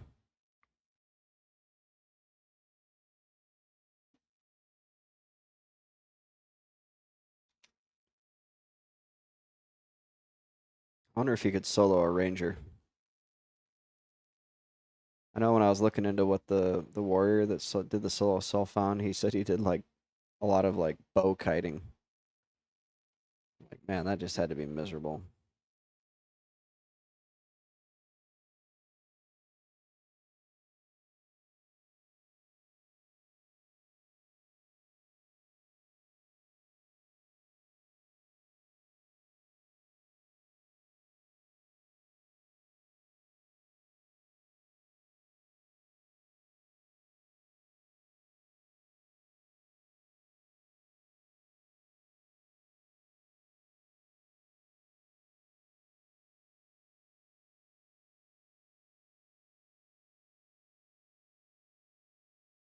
I wonder what races all have ultra vision.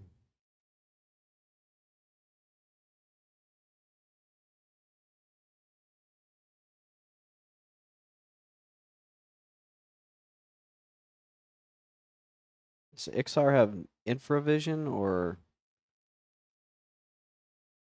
yeah, we have so this is what it looks like with infravision. That's crazy. Like you can barely see. Then again, I got on my human the other day on blue, and it was pitch black. I was like, dude,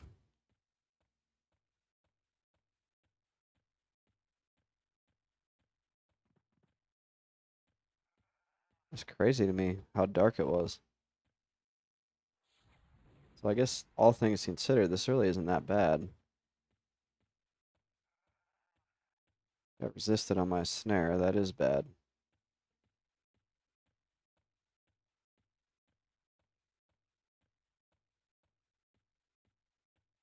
Choose up mana.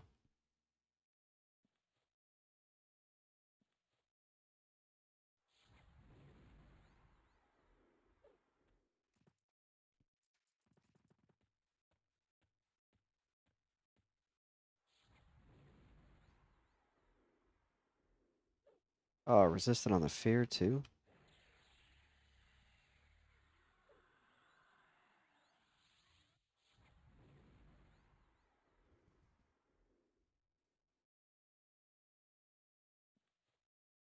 I don't even have the mana to do a nuke on him because of the 2 resist.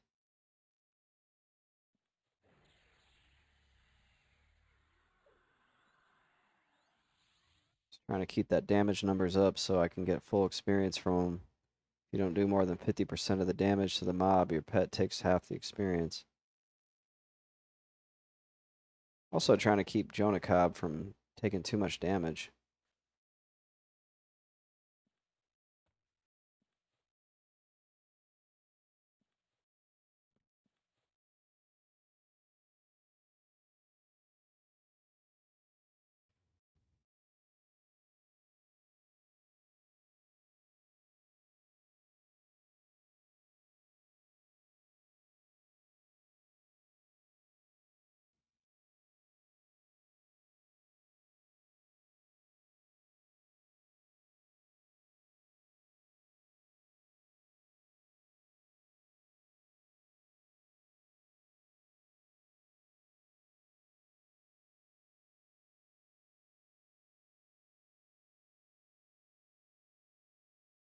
Warrior is a weird class to me too because like they're not good group tanks or they're not as good group tanks unless they're super twinked.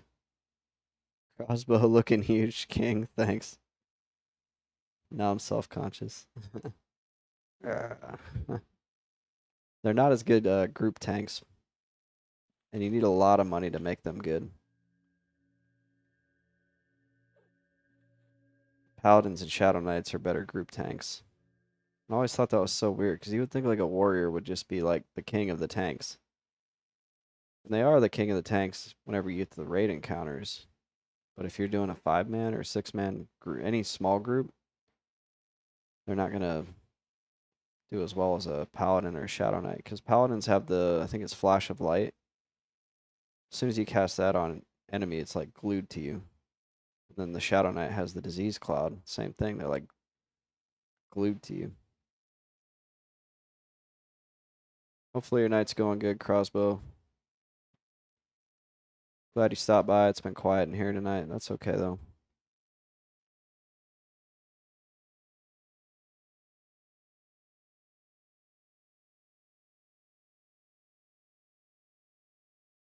I'm mainly streaming this because, well, all my white shirts are in the dryer right now, or they're in the washer. I haven't even moved to the dryer. Normally I just wear a regular old white, plain white t-shirt. That's kind of my thing. I'm a simple guy. I have other shirts. I just like the white t-shirt. They look good. They fit good. They're plain.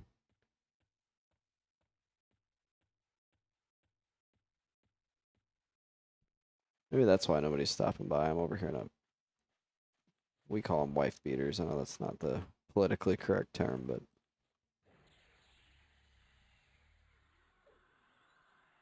get the fear, get the fear. He's gonna hit me. Oh, so close.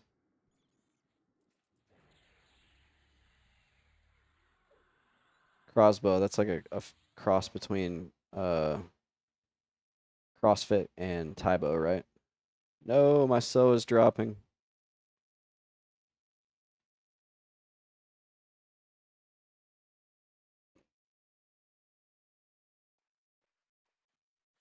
Almost to 90% though. All my buffs are dropping. No. The buffs. They're dropping.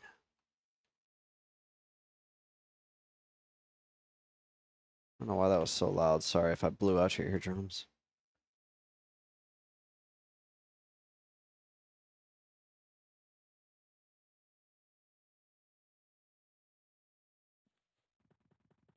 Back to slow mode. Slow XR mode.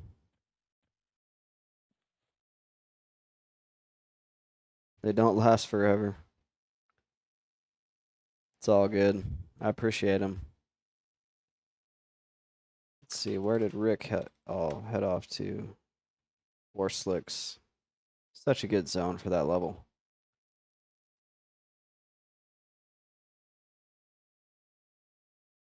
I love War Slicks. Spent a lot of time grouping there. I went through this period too where I would solo there and watch like documentaries on YouTube. Like I have a very vivid memory of some time on P99 Blue watching like the last there's a documentary out there, it's like the last 24 hours of celebrities. So I watched the one on like Elvis and Johnny Rotten and pretty interesting. Elvis was like obese. His heart was giving out on him. He was like on all kinds of drugs. I guess that manager of his had him like riding an exercise bike, trying to get him to like sweat out all the drugs and booze in him. He's like forced him to ride an exercise bike so he could get on stage that night. Apparently Elvis ate nothing but like it was like all southern food. It was like fried tomatoes, biscuits and gravy, like bacon. That's all he ate. I'm like, man, you like threw it away. I mean, I don't know what everybody's personal struggles are, but like, and I guess I have an advantage. Like, I had a kind of a life altering event to where I was like, I need to get healthy because I'm gonna die if I keep doing what I'm doing. But like, man, you're Elvis. Like, you got so many reasons to be healthy.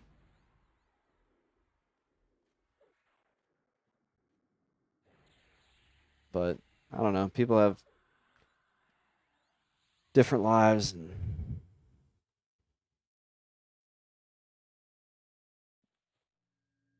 I feel like if I was Elvis, I would want to be healthy so I could live as long as possible. Because being Elvis was probably pretty cool, I would think. Then again, maybe it wasn't. Maybe that's why he was doing all those drugs. I think he was in a lot of debt too, if I remember right. And that's like crazy to me too. But the whole celebrity thing is like a trap because you get used to a lifestyle and you get used to having all that money,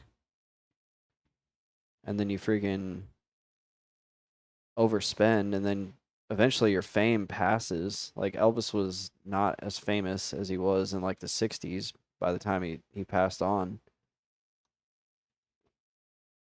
It's the food we grew up on, yeah. I love Southern food though, man. I was married to a Southerner for like 10 years. I love that stuff. Grits. I can't get my girlfriend to eat grits. She won't do it. I love grits. Tomato gravy. I love tomato gravy. Collard greens, all that stuff.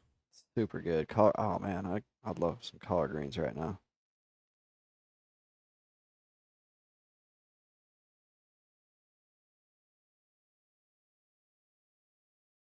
Collards with some ham or bacon, some swine. I grew up on really plain food. I grew up in the Midwest, the upper Midwest. So it was like steak and potatoes, and we didn't really season our food. My girlfriend gives me a hard time about it. She's like, "Are you ever like, do you ever season your food?" Like, I don't know you had to.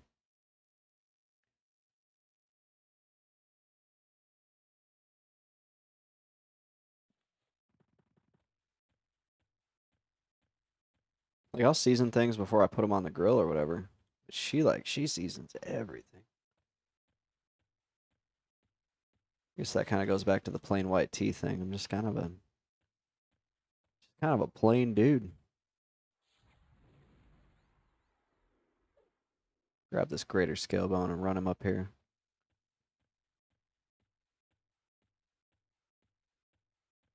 This is why Ixars are so skinny. Look at all this running we do. There's some zones in this game that are just unnecessarily huge. Western Plains of Karana is one of them. That's probably why humans are so skinny.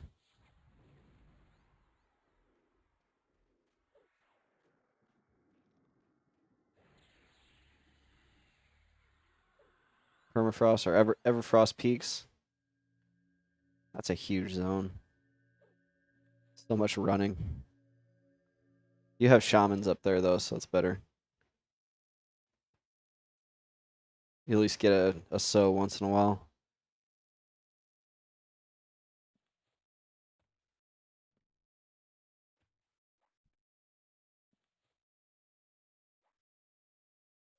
Yeah, I know what you meant. That's what I figured. Permafrost is admittedly pretty big as well, though, for a dungeon. Compared to like compare Permafrost to like Crushbone or what's the other? Oh, the other Goblin dungeon in Lava Storm, Najina or Solusex Eye or whatever. Those dungeons are like vertically big, but Permafrost is really spread out. I like Permafrost. There are some areas that I'm definitely missing on my Kunark only challenge. Permafrost is one of them.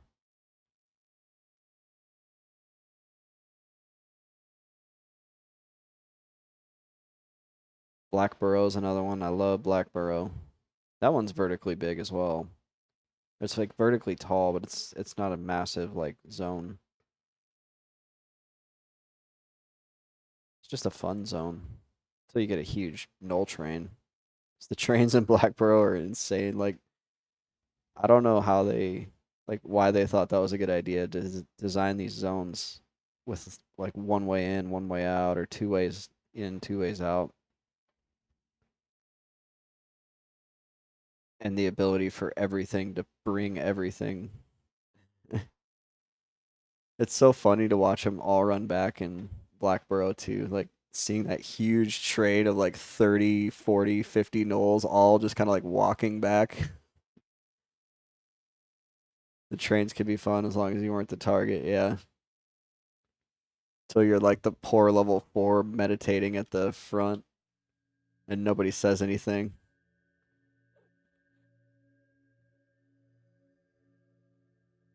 Crushbone has some pretty crazy trains too, and those are fun. The gnolls are the most fun to watch like walk back though. They form like a literal train, like they're right behind each other, like stalking back like that. It's hilarious.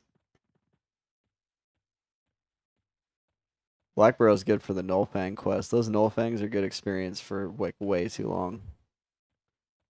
I think I got like a level off of them at like level 30 one time.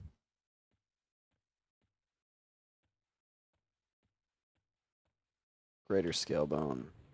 Grab you.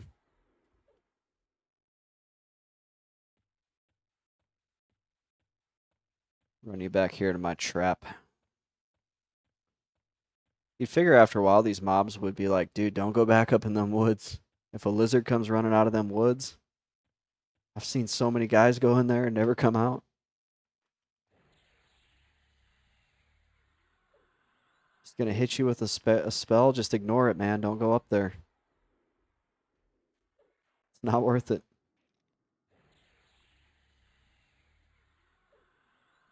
So last night when I was here, there was like Ixar Brigand spawn that I would keep getting, but tonight it's really weird. I haven't seen a single Ixar Brigand.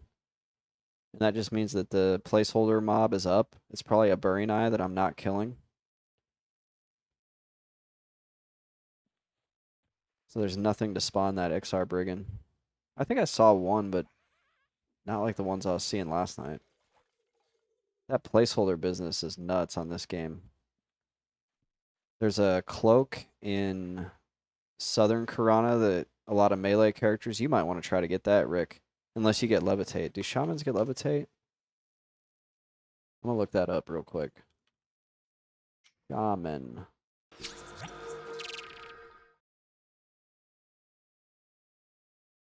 Levitate. You do get levitate. You have levitate at 14. Never mind. You don't need to do that then.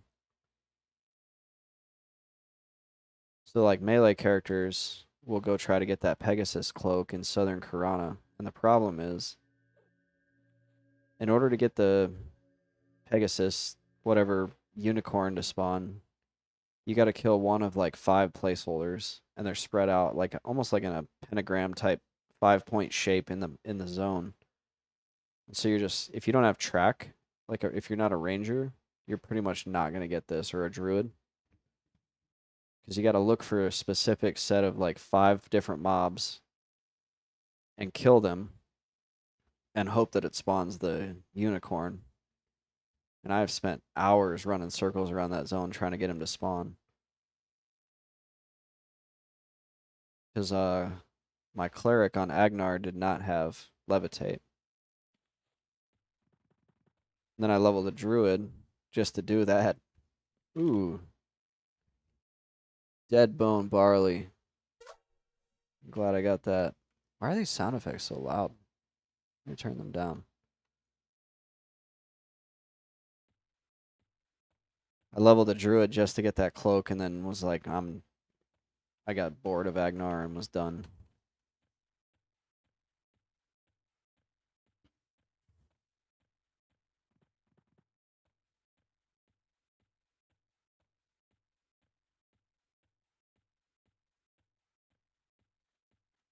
This is gonna be a long run back.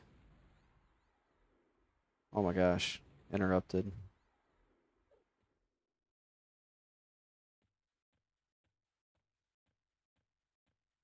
So far.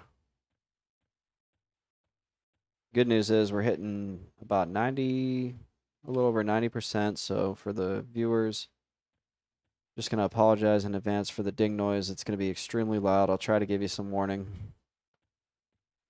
For whatever reason, that one sound effect is 20 decibels higher than any other sound effect in the game. Like they really wanted you to be excited about leveling up. That's understandable, but like, come on.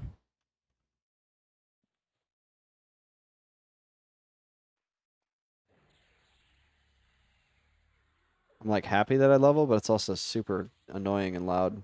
That and the quest turn in, like that trumpet noise.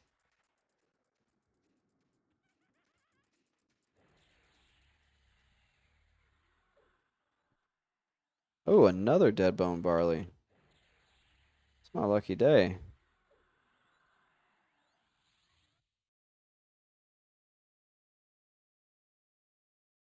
The scorpion wants to die in a weird spot all the way down here next to Kesoro.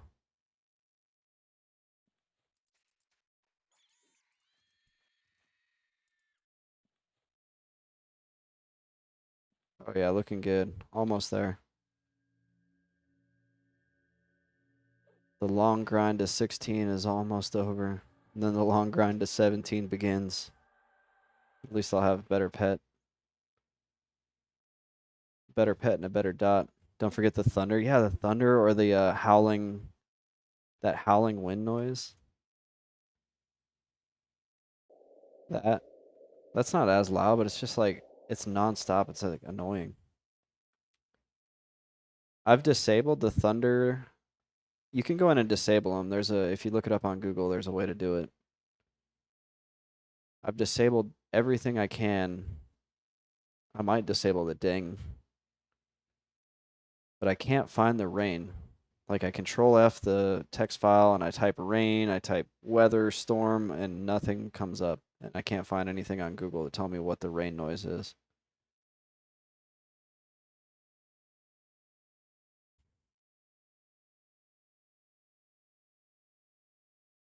That makes a big difference in your quality of life playing this game. So if you haven't disabled sounds yet, definitely recommend it. And shamans even get levitate. What don't shamans get?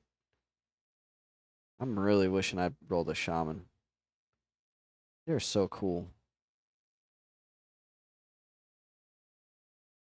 They're like the enchanter's utility brother. Yeah, no clarity. I don't think enchanters get snare.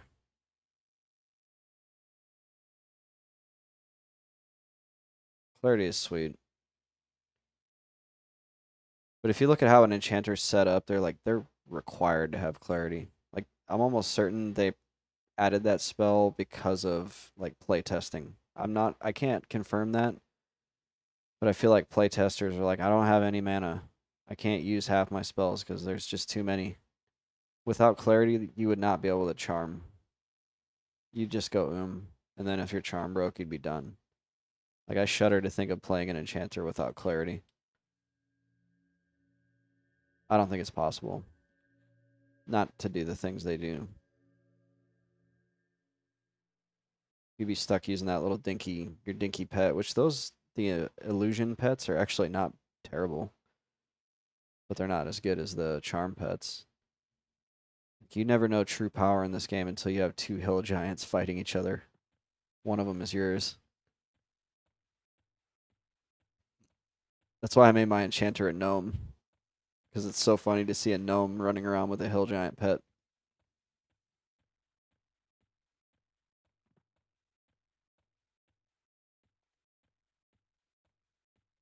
There's no other benefit to being a gnome. Actually, they have good stats. There is benefit, but the real benefit is being able to charm things that are way bigger than you.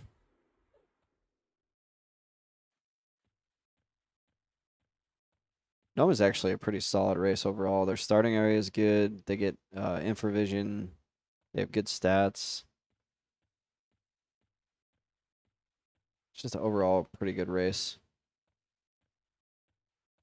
Except for like warrior. The guy who did the 60 solo self-found warrior rolled a gnome warrior. Like he was just trying to make it like as terrible as possible. Kudos to that guy. I think he did it all on stream too.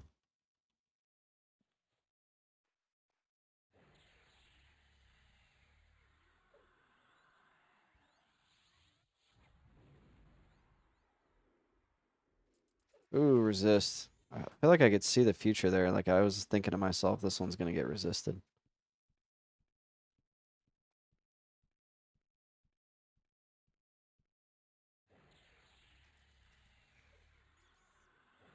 Interrupted. Just nuke him down. Interrupted.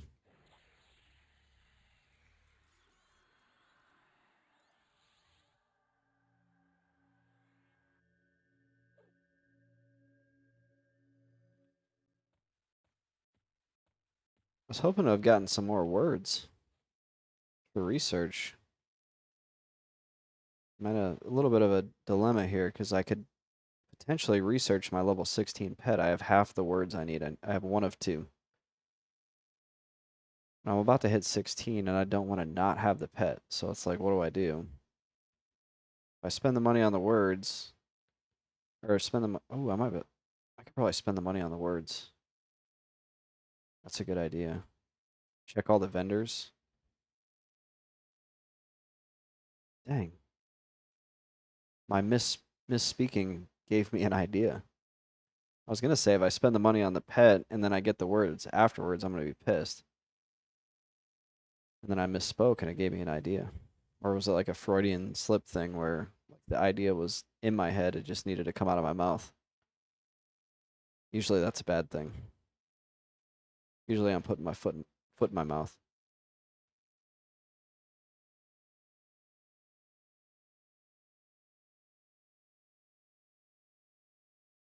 Make my bags nice and symmetrical here, nice and pretty.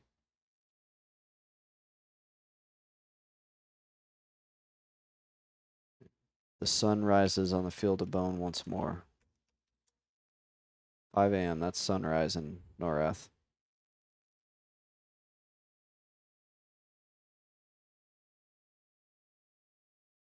Probably, I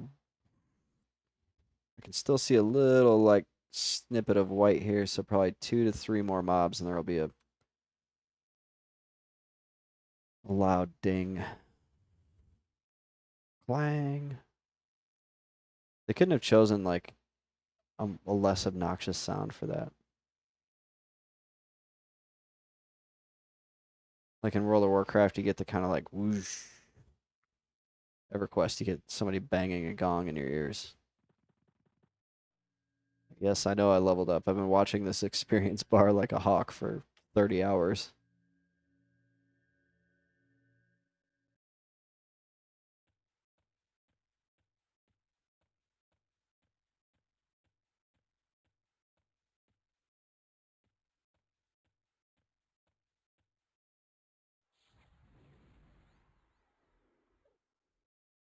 Run this Heartsting Scorpion up here. Into the thicket of death.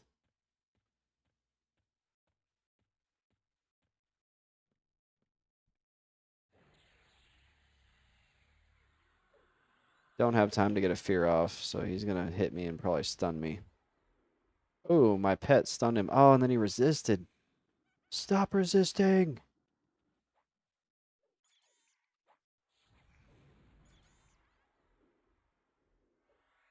There we go. Now he's feared. Yeah, the one thing that I could see that would make this challenge cool as a shaman is the fact that there's so much gear to go, like, after. And one of the issues that I'm having with the Necro is it's not really, it's a good experience grind, but there's no, like, oh, I can go do this quest to get this gear. I can go camp this mob to get this gear. There's, like, very little gear, at least at the lower levels. There are some pieces that I'm seeing I'm going to need to go after once I hit probably 45, but more or less what I have on right now is what I'm going to be wearing until much higher level.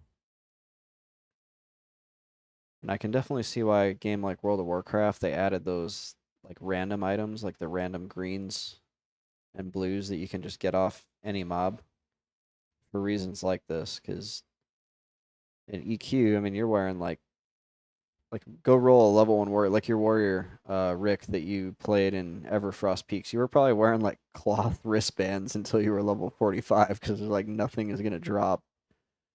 Or you might have gotten banded or something, but it's still like you're wearing just like super plain stuff. Because mobs don't drop random loot. It's also why that Mischief server, they made the Mischief server on EQ Retail. On Mischief, like you get, I think you had a random chance to get some of these like cool items from just soloing and killing enemies. Not soloing, but just killing regular enemies. Which is a neat idea. Be really crazy to kill like a level 6 named and get a flowing black silk sash. I was thinking about that item earlier. I actually got one on Agnar when Agnar first came out, and I should have sold it right then and there. It's just sitting on like a level 2 warrior on that server. At the time, it was worth like 2 or 3 chrono, which is 3 months worth of subscription. But I didn't sell it. I just kept it. I'm like, oh, I'm gonna make a warrior twink now or a rogue twink, and I never used it, so it's just sitting there. And now they're like way more common and not worth nearly as much. Everybody boxes on that server. Like I would go level with people who had 3, 4 characters, playing them all at once, and then they like show pictures of their setup because Agnar is a true box server. That means you need to have more than one computer. You can't run multiple clients on a single PC. They've got like laptop, laptop, desktop, desktop, laptop, and you got to use a software that links them all, so it emulates the desktop on multiple computers.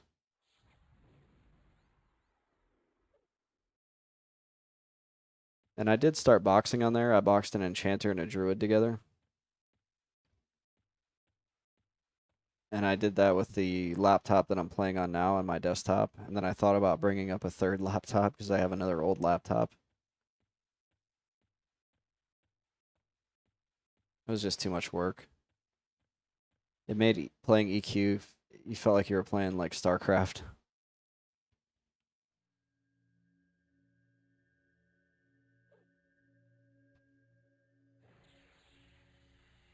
You're micromanaging a lot.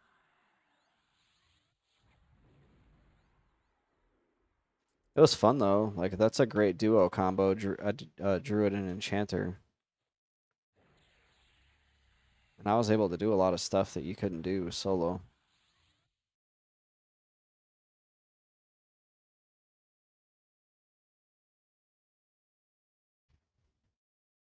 That'd be an interesting one to stream. I just don't know the logistics of it. Like, how do I show that on stream? There's the obnoxious ding. There's level 16. Glad to be there. It's time to head back to Cabalus.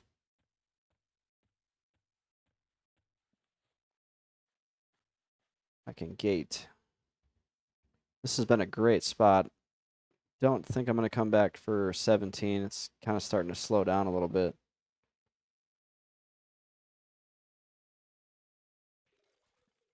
But it was a good spot. 10 out of 10 would recommend Wood Fear Kite again.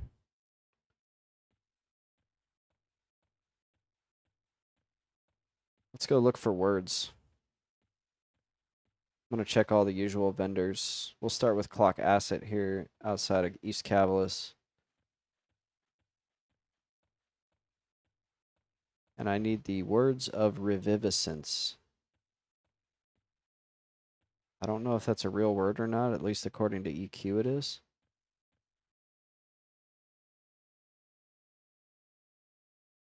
Okay, I see some Tassarin's Grimoire. Ooh, those, I got one of those and it sold for 4 gold. Ooh, that's money. 4 platinum, 4 gold for the Scorpion Stingers. Or Venom Stacks. No words, though. No words of Reviviscence here.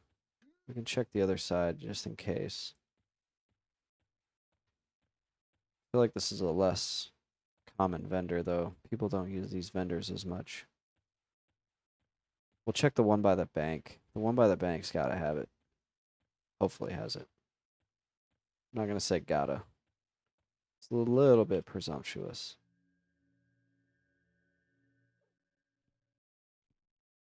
Clock Canop. Nothing. And this guy's drunk. You hail this guy, he's like, is it this guy? Never mind. I'm wrong. There's a vendor or a guard somewhere that's like drunk. It might be in Warslicks that I'm thinking of. Or no, it's in Lake of Omen. I think he's the guy who has the Legion Logger quest.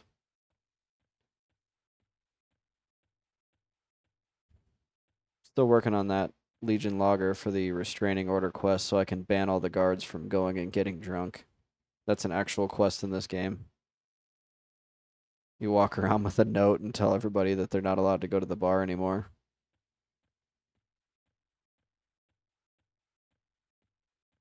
How that doesn't lower your faction, I have no idea.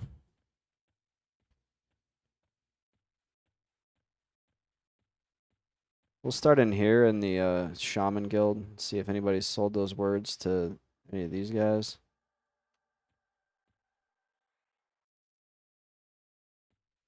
Nothing.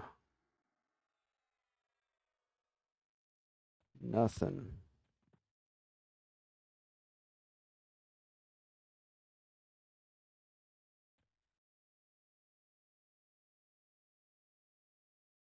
Somebody sold a Sarnak ceremonial dagger. I'd love to have this. 208 platinum. That's insane. Somebody sold some. Oh, there it is. It's 1 platinum, but I guarantee you it's going to save me money. Words of Reviviscence. 1 platinum, 9 gold, but I'm not going to get a spell for that much.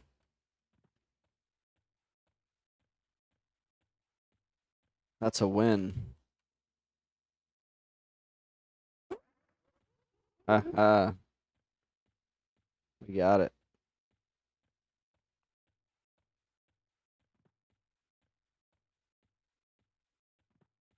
So now I need to go to...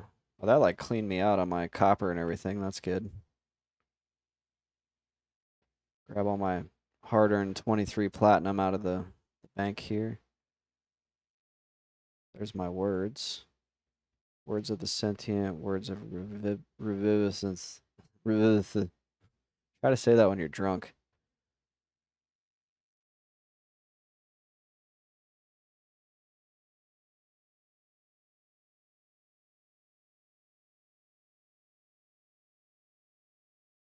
Grab some extra bone chips here and then drop that. I've got 5 dead bone barleys.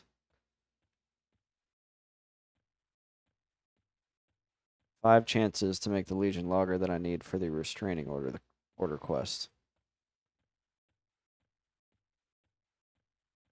Next thing I'm going to do is run down to the Necromancer Guild and train my research till those words are trivial. That way I don't hopefully fail.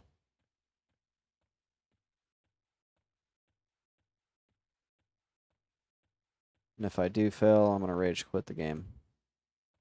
I'm going to throw an adult temper tantrum. I like watching WoW hardcore clips for that reason. Like watching these guys like smash their headsets because they lose their character.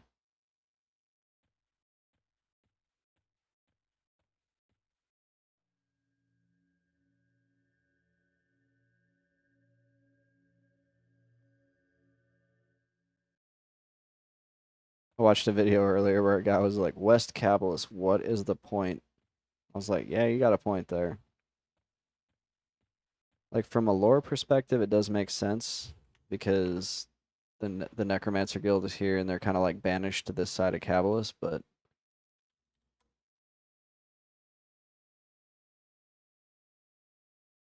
okay, I need a Book of Dark Bindings, and that's sold by Vizar Glolith.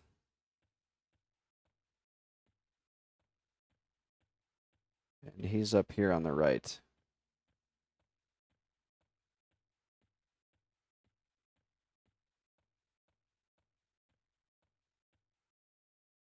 Hello, Vizar Glolith. Wonder how much this book is going to cost. 10 platinum, bro. Bruh. Ah, that hurts. That's more than the spell.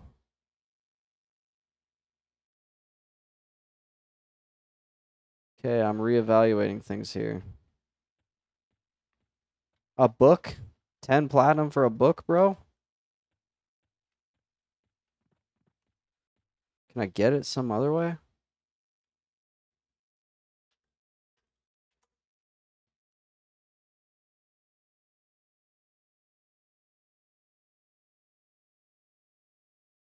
Ah, man. I'm gonna look this up real quick.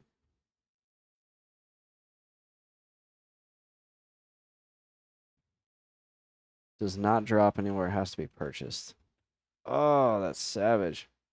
What if I found some plat on the ground? I appreciate it. I just, that's not in the spirit of the challenge. I'm sure you're just kidding.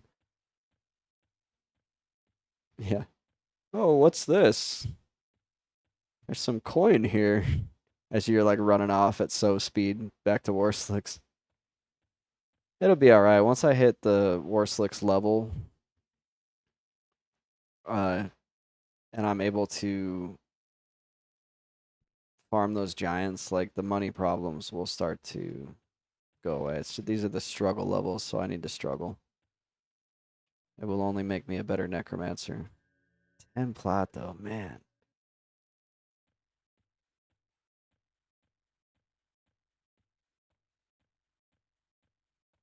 I'm just gonna go see how much this spell is before I commit to any like one course of action. Level 16, Restless Bones. Sold in East Cab by Squire Gristle. That's good. He's easy to get to. There's the ladders in that place. The ladders in the Shadow Knight Guild are the stuff that nightmares are made of.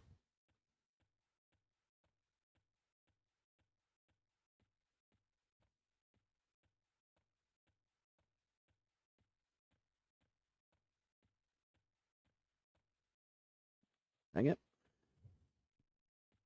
It's so funny whenever you run into something and it makes you duck and your guy's like, "Grr."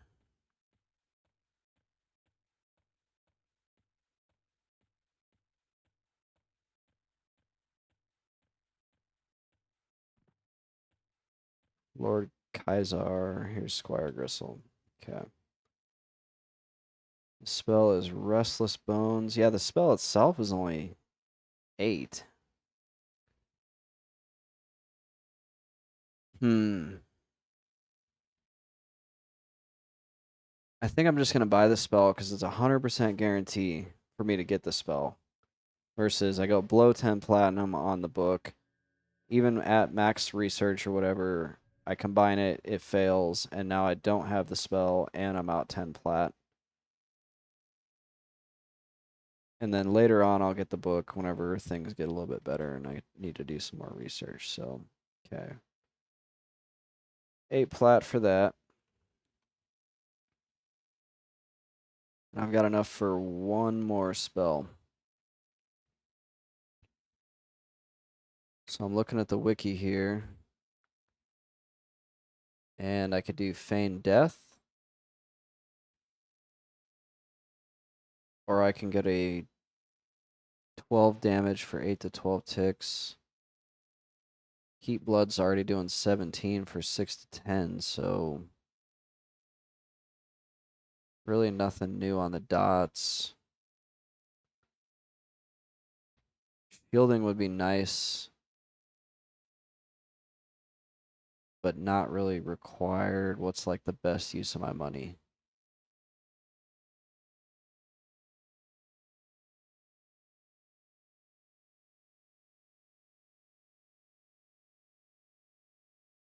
Hmm. I guess Feign Death is.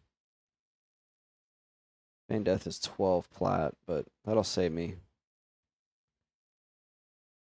I've earned 10 times more plat camping brutes for 1 level than I did camping giants for 4. Nice.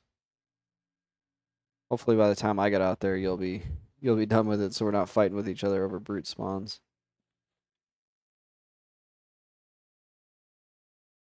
All right, Restless Bones. Glad to have that. Can move this out to here. No longer need that one. I like to keep my spell book like these are my most common spells, most commonly used.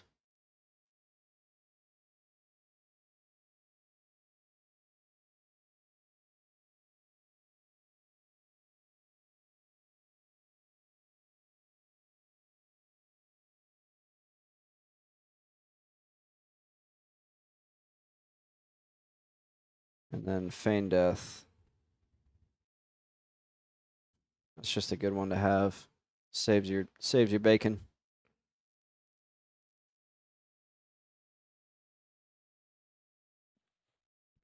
Well, I guess I can go drop those words in the bank, and eventually I might use them. Might. I could always research the spells and then sell them back to the vendor for a little bit more. I imagine the fully researched spell would sell for 2, 3 plat.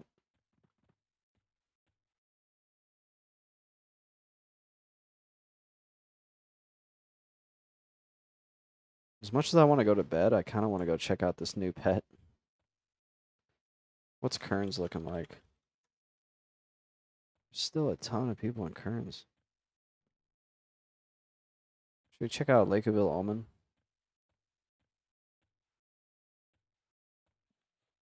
We will. We just need to put Feign Death on our bar.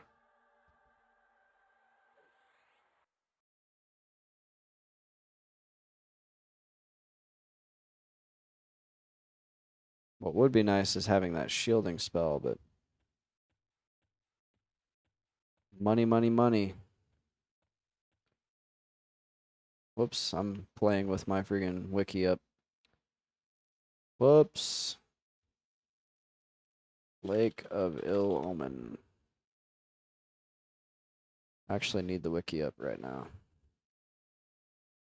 Sabertooth Tigresses, 14 to 16, Goblin Battlemasters, Sarnax. Yeah, there's like a lot of 14.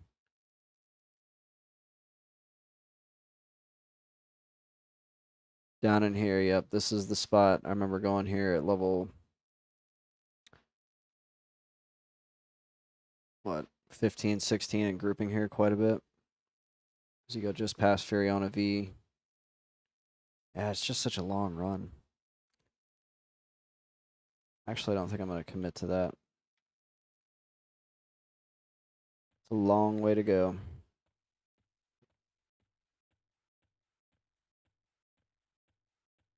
Field of Bone it is.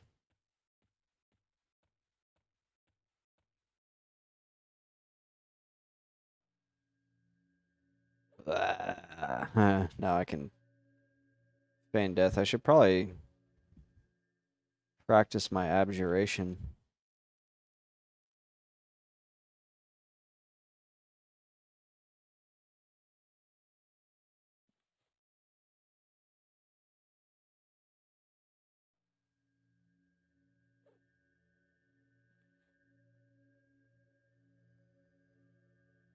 You don't want to fizzle on that one when you need it.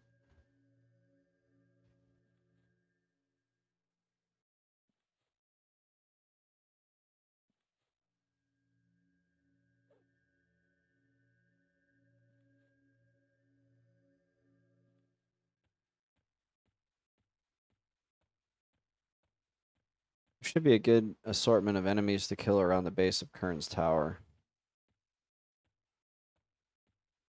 Can't believe I have 2 platinum.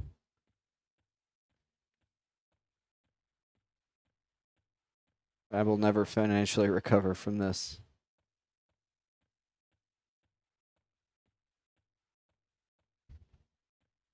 Trooper Guggen, that's a funny name. What's up, Guggen?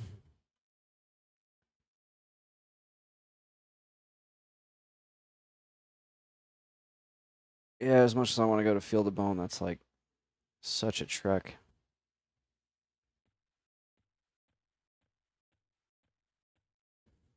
Or not Field of Bone, Lake of Illumin.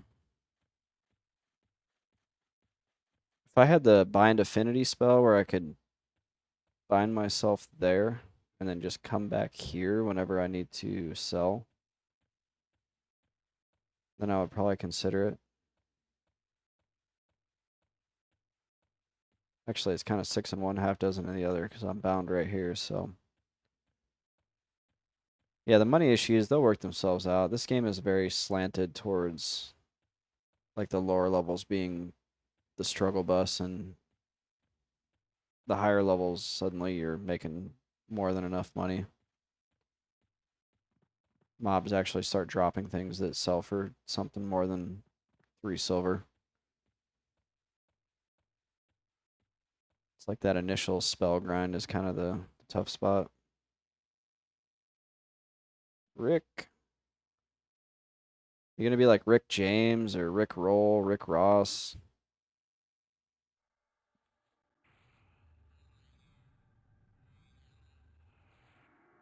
Sweet, sweet. So, Rick James. Rick James.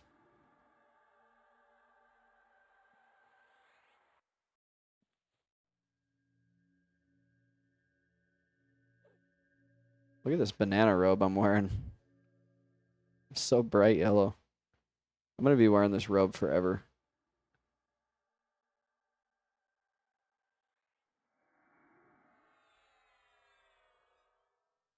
The weird thing is it looks orange whenever it's dark.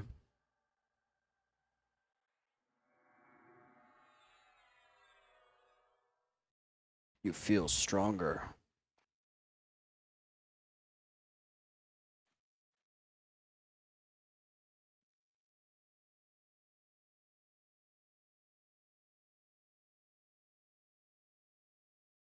What's the big platinum draw on the brutes? Is it a vendor item or are they just dropping a lot of coin?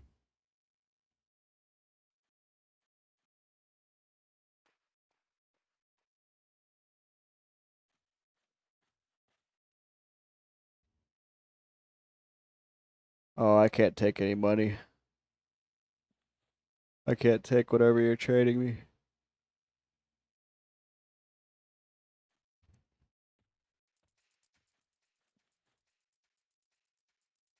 Oh, you're gonna show me. Okay. That makes sense. Ah, okay. Topazes, carnelians, or ambers, pearls.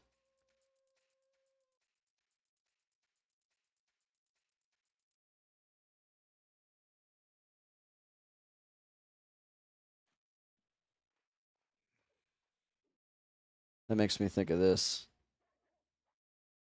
Glittering gold, Ah, trinkets and that was baubles, so loud. I'm so paid sorry. for in blood.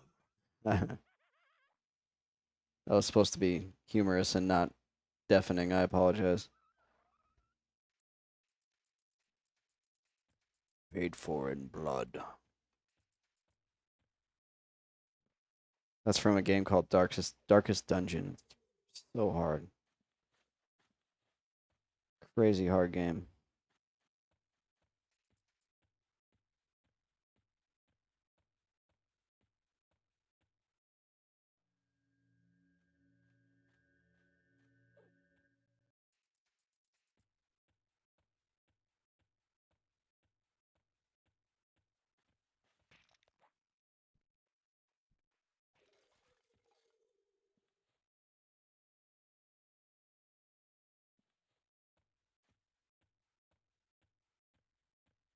Can't believe I'm level 16. Seems like yesterday I was out here like level 4. Seems like yesterday I was out up there killing those skeletons and scorpions. That's the good thing about this game is the power creep is like it's so gradual. This guy's got a shield that's worth 1 platinum.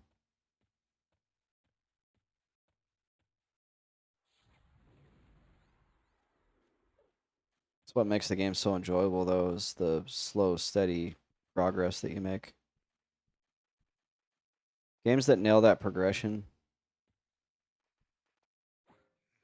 over the long term seem to draw me in more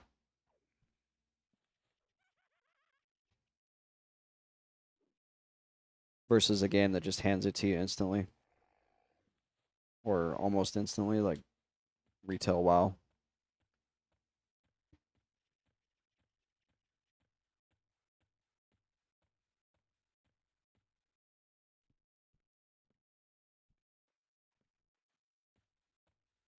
I'd much rather have a slower, like steadier progression.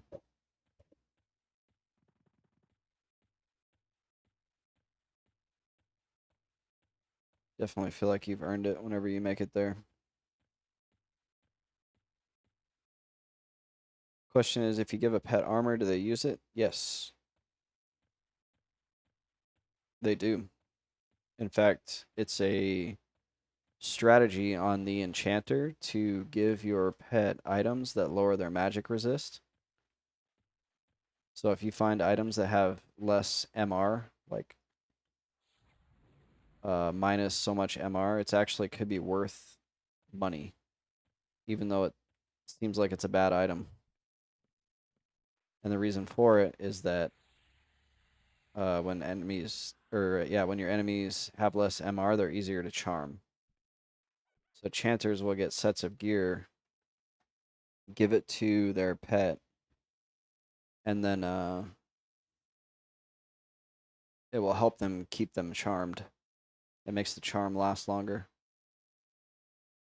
But it's also risky because if the pet dies to a mob, like if let's say this was a charmed pet and he died to this mob, his body instantly despawns and you cannot get the items back. So you have to be very careful not to lose your pet or kill your pet. And if you're in a group, you got to make sure your group knows not to kill the pet. Actually, no, the group can kill the pet. It's just that a mob can't kill the pet. Otherwise, you lose those items. And you could potentially lose thousands of platinum.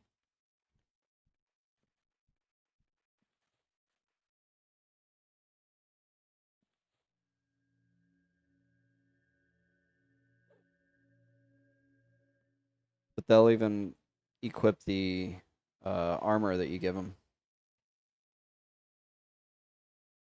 as well. It'll raise their AC. Then the throwaway items don't give him a weapon because it'll actually lower his attack. Because his damage is higher than the damage of that tarnished shear blade. I'm pretty sure it'll lower his attack. Yeah, if you give them a weapon, I'm pretty sure if you give them a weapon that's lower than their maximum attack, it actually caps their attack. Hey, I could be wrong though. I need to look that up. Maybe it only raises it. Because then people could like,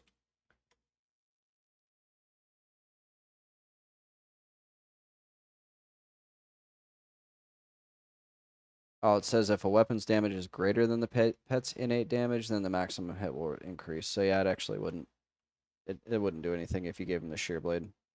Yeah, that makes sense because like somebody could totally troll you. Like you could have a really good pet and then they give him like a freaking rusty dagger. I think this pet dual wields too.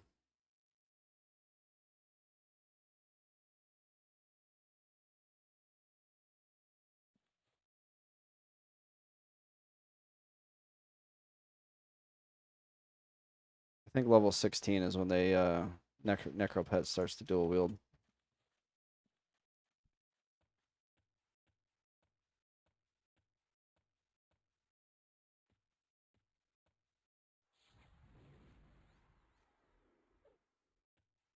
Ah, Ixar Brigand.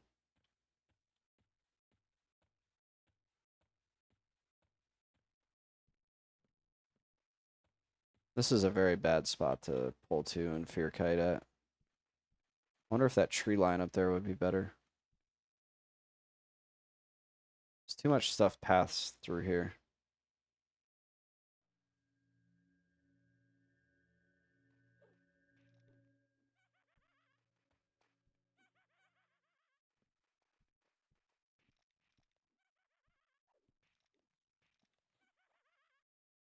I'm just kind of messing around before I go to bed.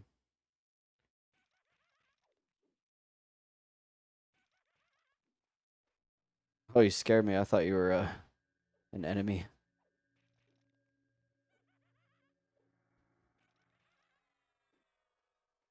Boo.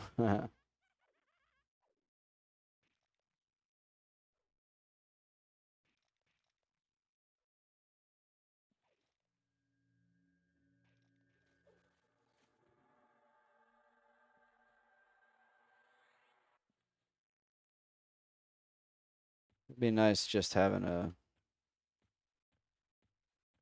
higher level pet. I want to check out this tree line before it gets too dark. So if you can pull back up in there.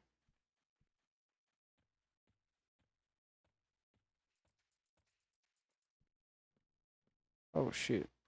I thought Heartsting Scorpions did not aggro.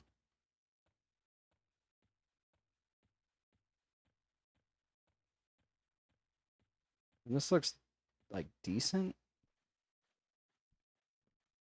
There's definitely enemies back up in here. Oh, yeah, there's a lot.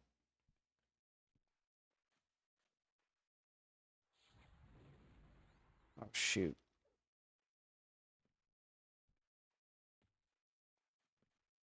Oh my gosh, this is a field of death.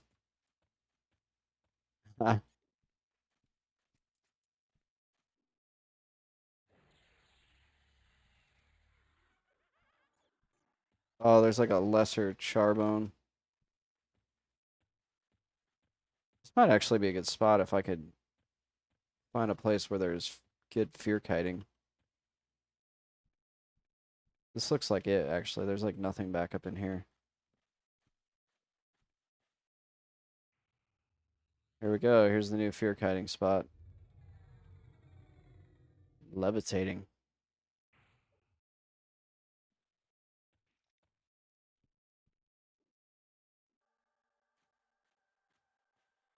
Yeah, this is it right here. As long as nothing comes up here, I'll have to kind of keep an eye out for that and watch out for those redcon skeletons. That's not good.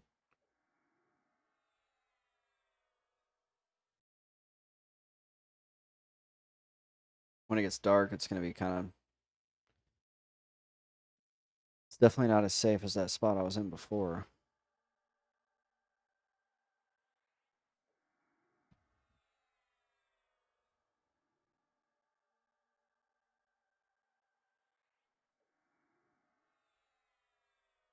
But there's plenty of mobs to choose from out there.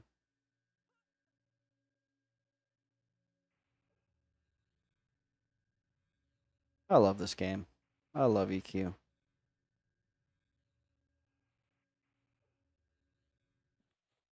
It's so well put together. It's really not, but it it does a good job of convincing you that it is.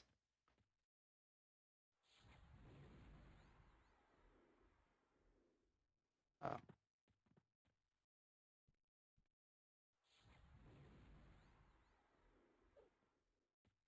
it's still a good game. It's an enduring classic.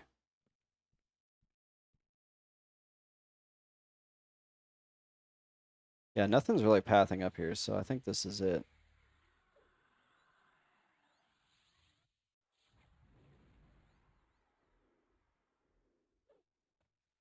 Probably have to pull a little bit further back to safely fear kite.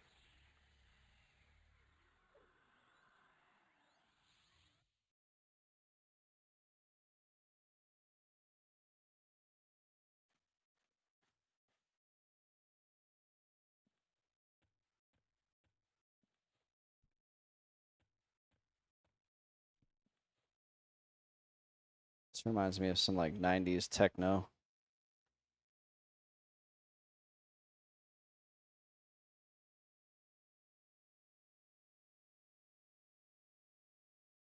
Oh yeah. This has got to be 90s. Uh no, it isn't. It just definitely has the 90s vibe.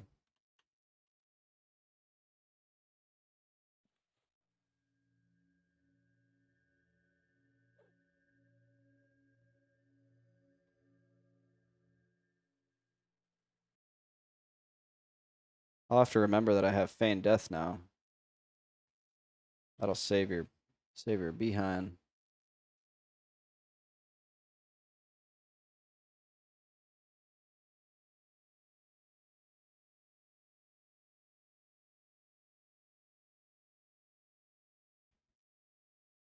New Lich spell would have been nice at 16 to help that mana regen. But I get it at 20. Should probably 20 in like a couple minutes, couple hours, right? It's gonna take a while to hit 20. Yeah, I just got feigned death at 16.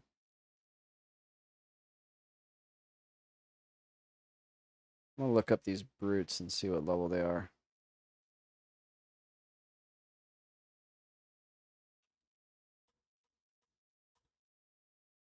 18? Pygmy Skulking Brute 22 to 25. Oof. I still got a way to go.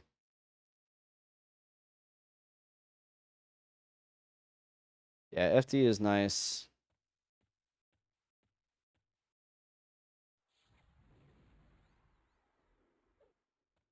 Actually, I think I like this spot more than the last spot. Yeah, I don't think I have to run as far.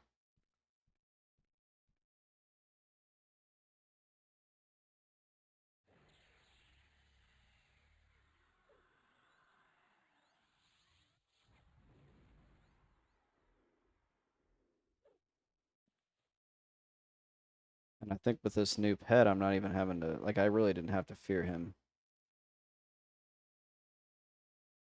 Could go a little bit faster than I think.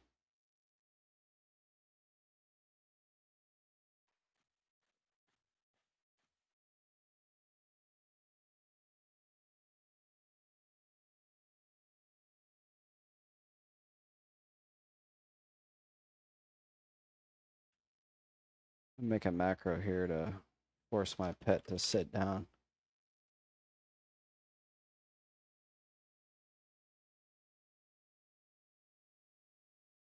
1.5 levels today on brutes. Started brutes at 25. Yeah, I'm making that sweet money too. Foresee that in my future.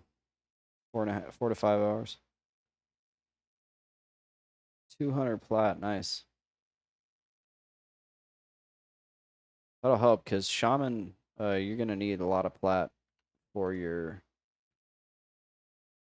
higher level spells. I think canny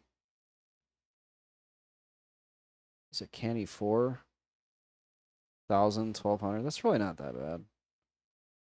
People are acting like it's like crazy on the forums earlier. I was reading somebody gave you 1,000 platinum. Nice. Yeah, green is getting to that age now where people can just give away money.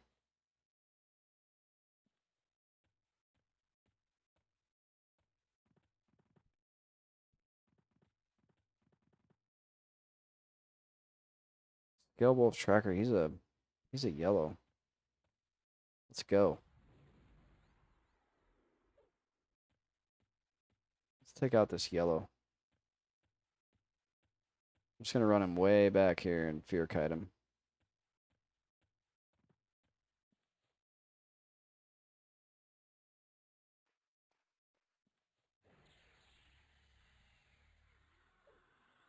Good, no resist. No resist, good. Let my pet beat on him.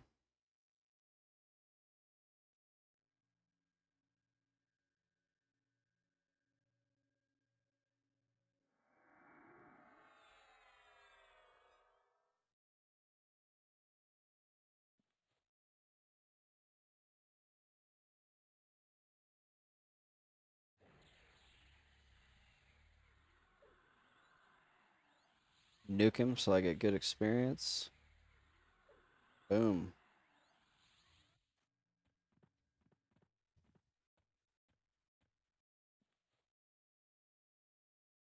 Still the same junk drops from them. Oh yeah, I saw the bar move. I'm at like 10% already. It's like I need to go to bed, but the experience bar is moving and that is telling me I should stay up. I gotta get up tomorrow and I gotta clean my floors. It's floor day. Saturday is floor day. Sweep and mop.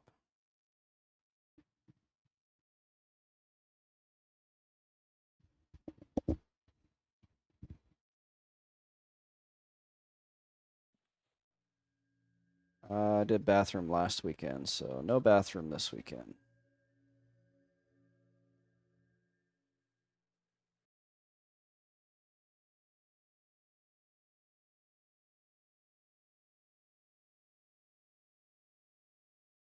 I think you're at the level now that you can get this. Let's see. Undead Jester. Oh, yeah, level 14. I'll put it in chat. I think that's a good. It's got whiz. I don't know if it's better than what you got. You look like you have some pretty good gear.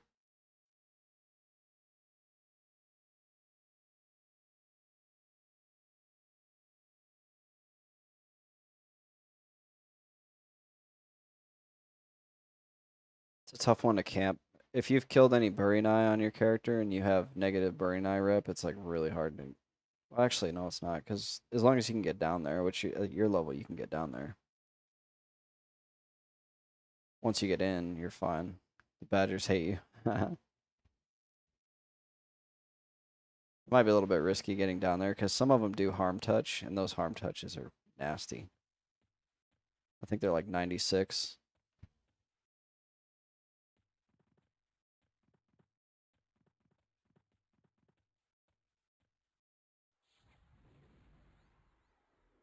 But once you're down there, there's no Badgers around where it spawns. It just takes a while to get it to spawn, and then it's not guaranteed to actually spawn with the Berserker Club. Dark Sea Harpoon. Oh, yeah, that's better. Yeah, you're sitting pretty good for level 27. Or 20, whatever you are. High 20s.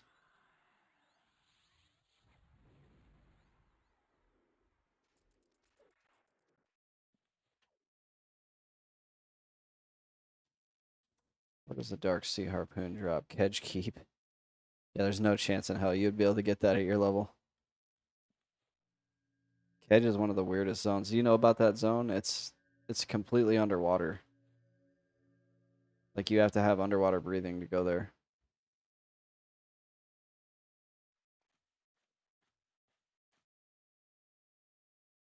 Shard, Guardian, Shield. Drops in Solus XI.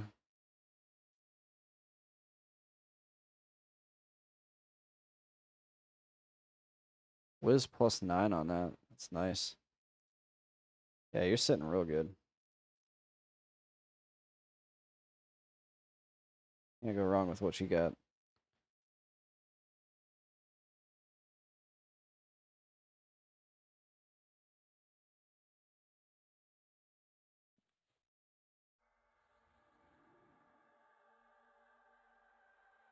So at one point there was people in this guild, this solo self-found guild, but I haven't seen anybody say anything in guild since I started playing again. Had a guy give me all his shaman twin gear so we could delete his shaman. Nice. I feel bad on blue. I still have a hat that somebody gave me and they were like, I'm gonna need this back. And I was like, yeah, no problem. I play all the time. And then like I think I took a break and forgot to give it back to them and now they don't play anymore and I still have it and it like still bothers me to this day that I have it.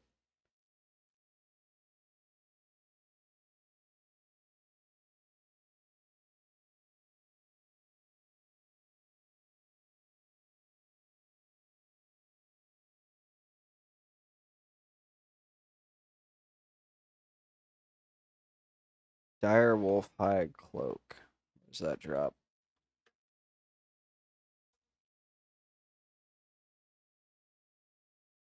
Drops in Kale.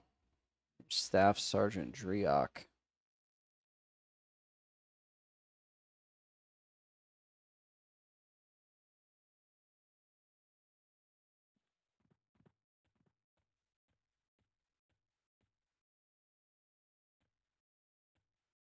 Give me my scorpion loot. No scorpion loot. Yeah, I think I'm probably actually gonna go 16 to 17 pretty quick.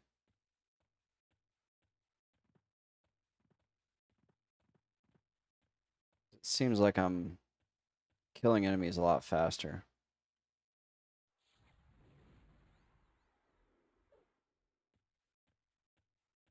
This spot is a little bit better. I don't have to pull nearly as far. I'm glad that I found this too. Started building up my necro competency. It's like, don't try to fear kite. Don't try to force a spot to be a fear kite spot. Go find a fear kite spot.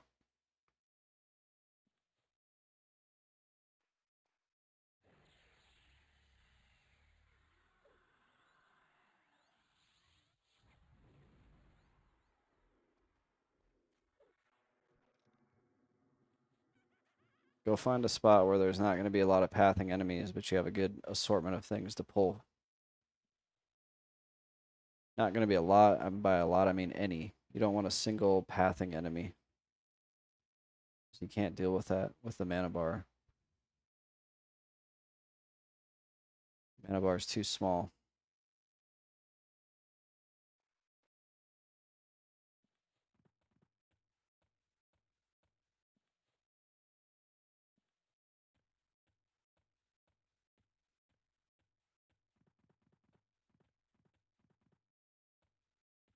Ixar Manslayers are now yellow.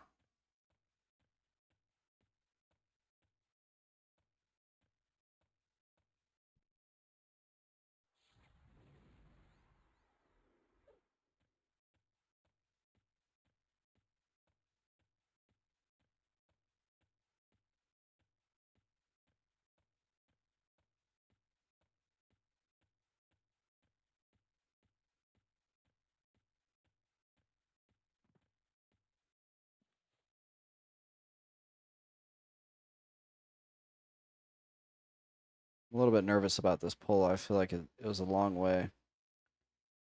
It was a long way for that skeleton to gather skeleton friends.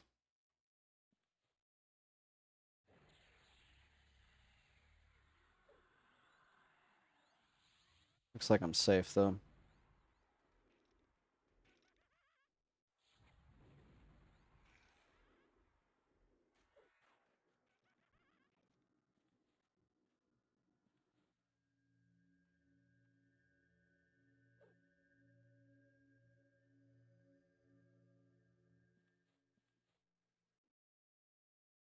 You got something beating on you.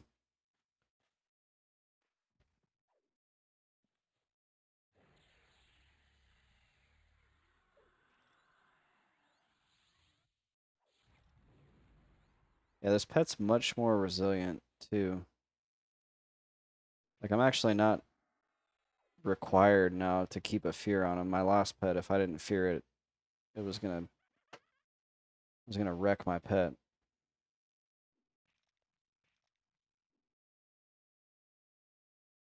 I think I might kill like one more mob and then I'm gonna have to get off. As much as I want to role play like I'm 14 again and stay up until 4 a.m. playing EQ and sleep all day. I spent an entire summer doing that back in the day. This game, oh man, the worst was one of my kids had surgery in Dallas actually. They went down to Cooks to Fort Worth and mom had to take him overnight.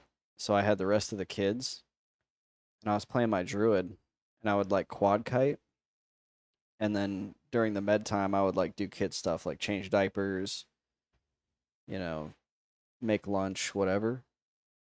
And I went like I'm not gonna say I'm not proud of this, but probably shouldn't be, but like I went like 3 days and didn't shower and just played EQ like 14 hours a day. It goes bad. And then like she'd like text me and was like, "Yep, we're on our way home." And I'm like, "Shoot, I better shower." Like I was off work for the week because I had to watch the other kids.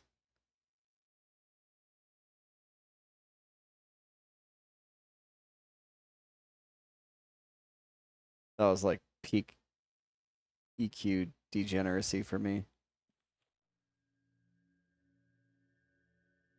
I had to take my two kids to Cooks, yeah. Yeah, I used to love it. We go down there and then we would always get lunch at like Torchy's or Mongolian Grill. Hit up, do a little shopping, you know. Because in Wichita Falls, there's really no like, there's no shopping or anything. There is, but not much. So we would go down there and go to the shops and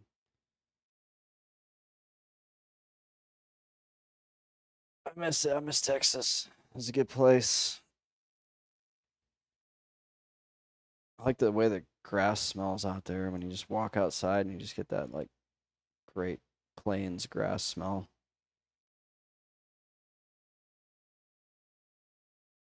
Yeah, this pet is a beast. I haven't feared either of those mobs, and he's only at 60% right now.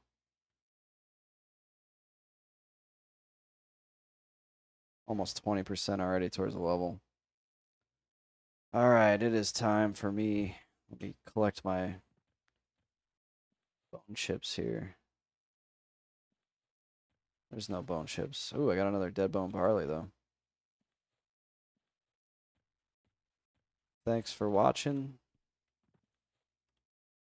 Check out my YouTube in the coming days. There'll be some new content on there. I'm starting video editing now as well, so edited up a YouTube short. I'll make some more. I'm gonna make a Kunark lore one. Kunark lore in 60 seconds. Probably talk really, really fast, but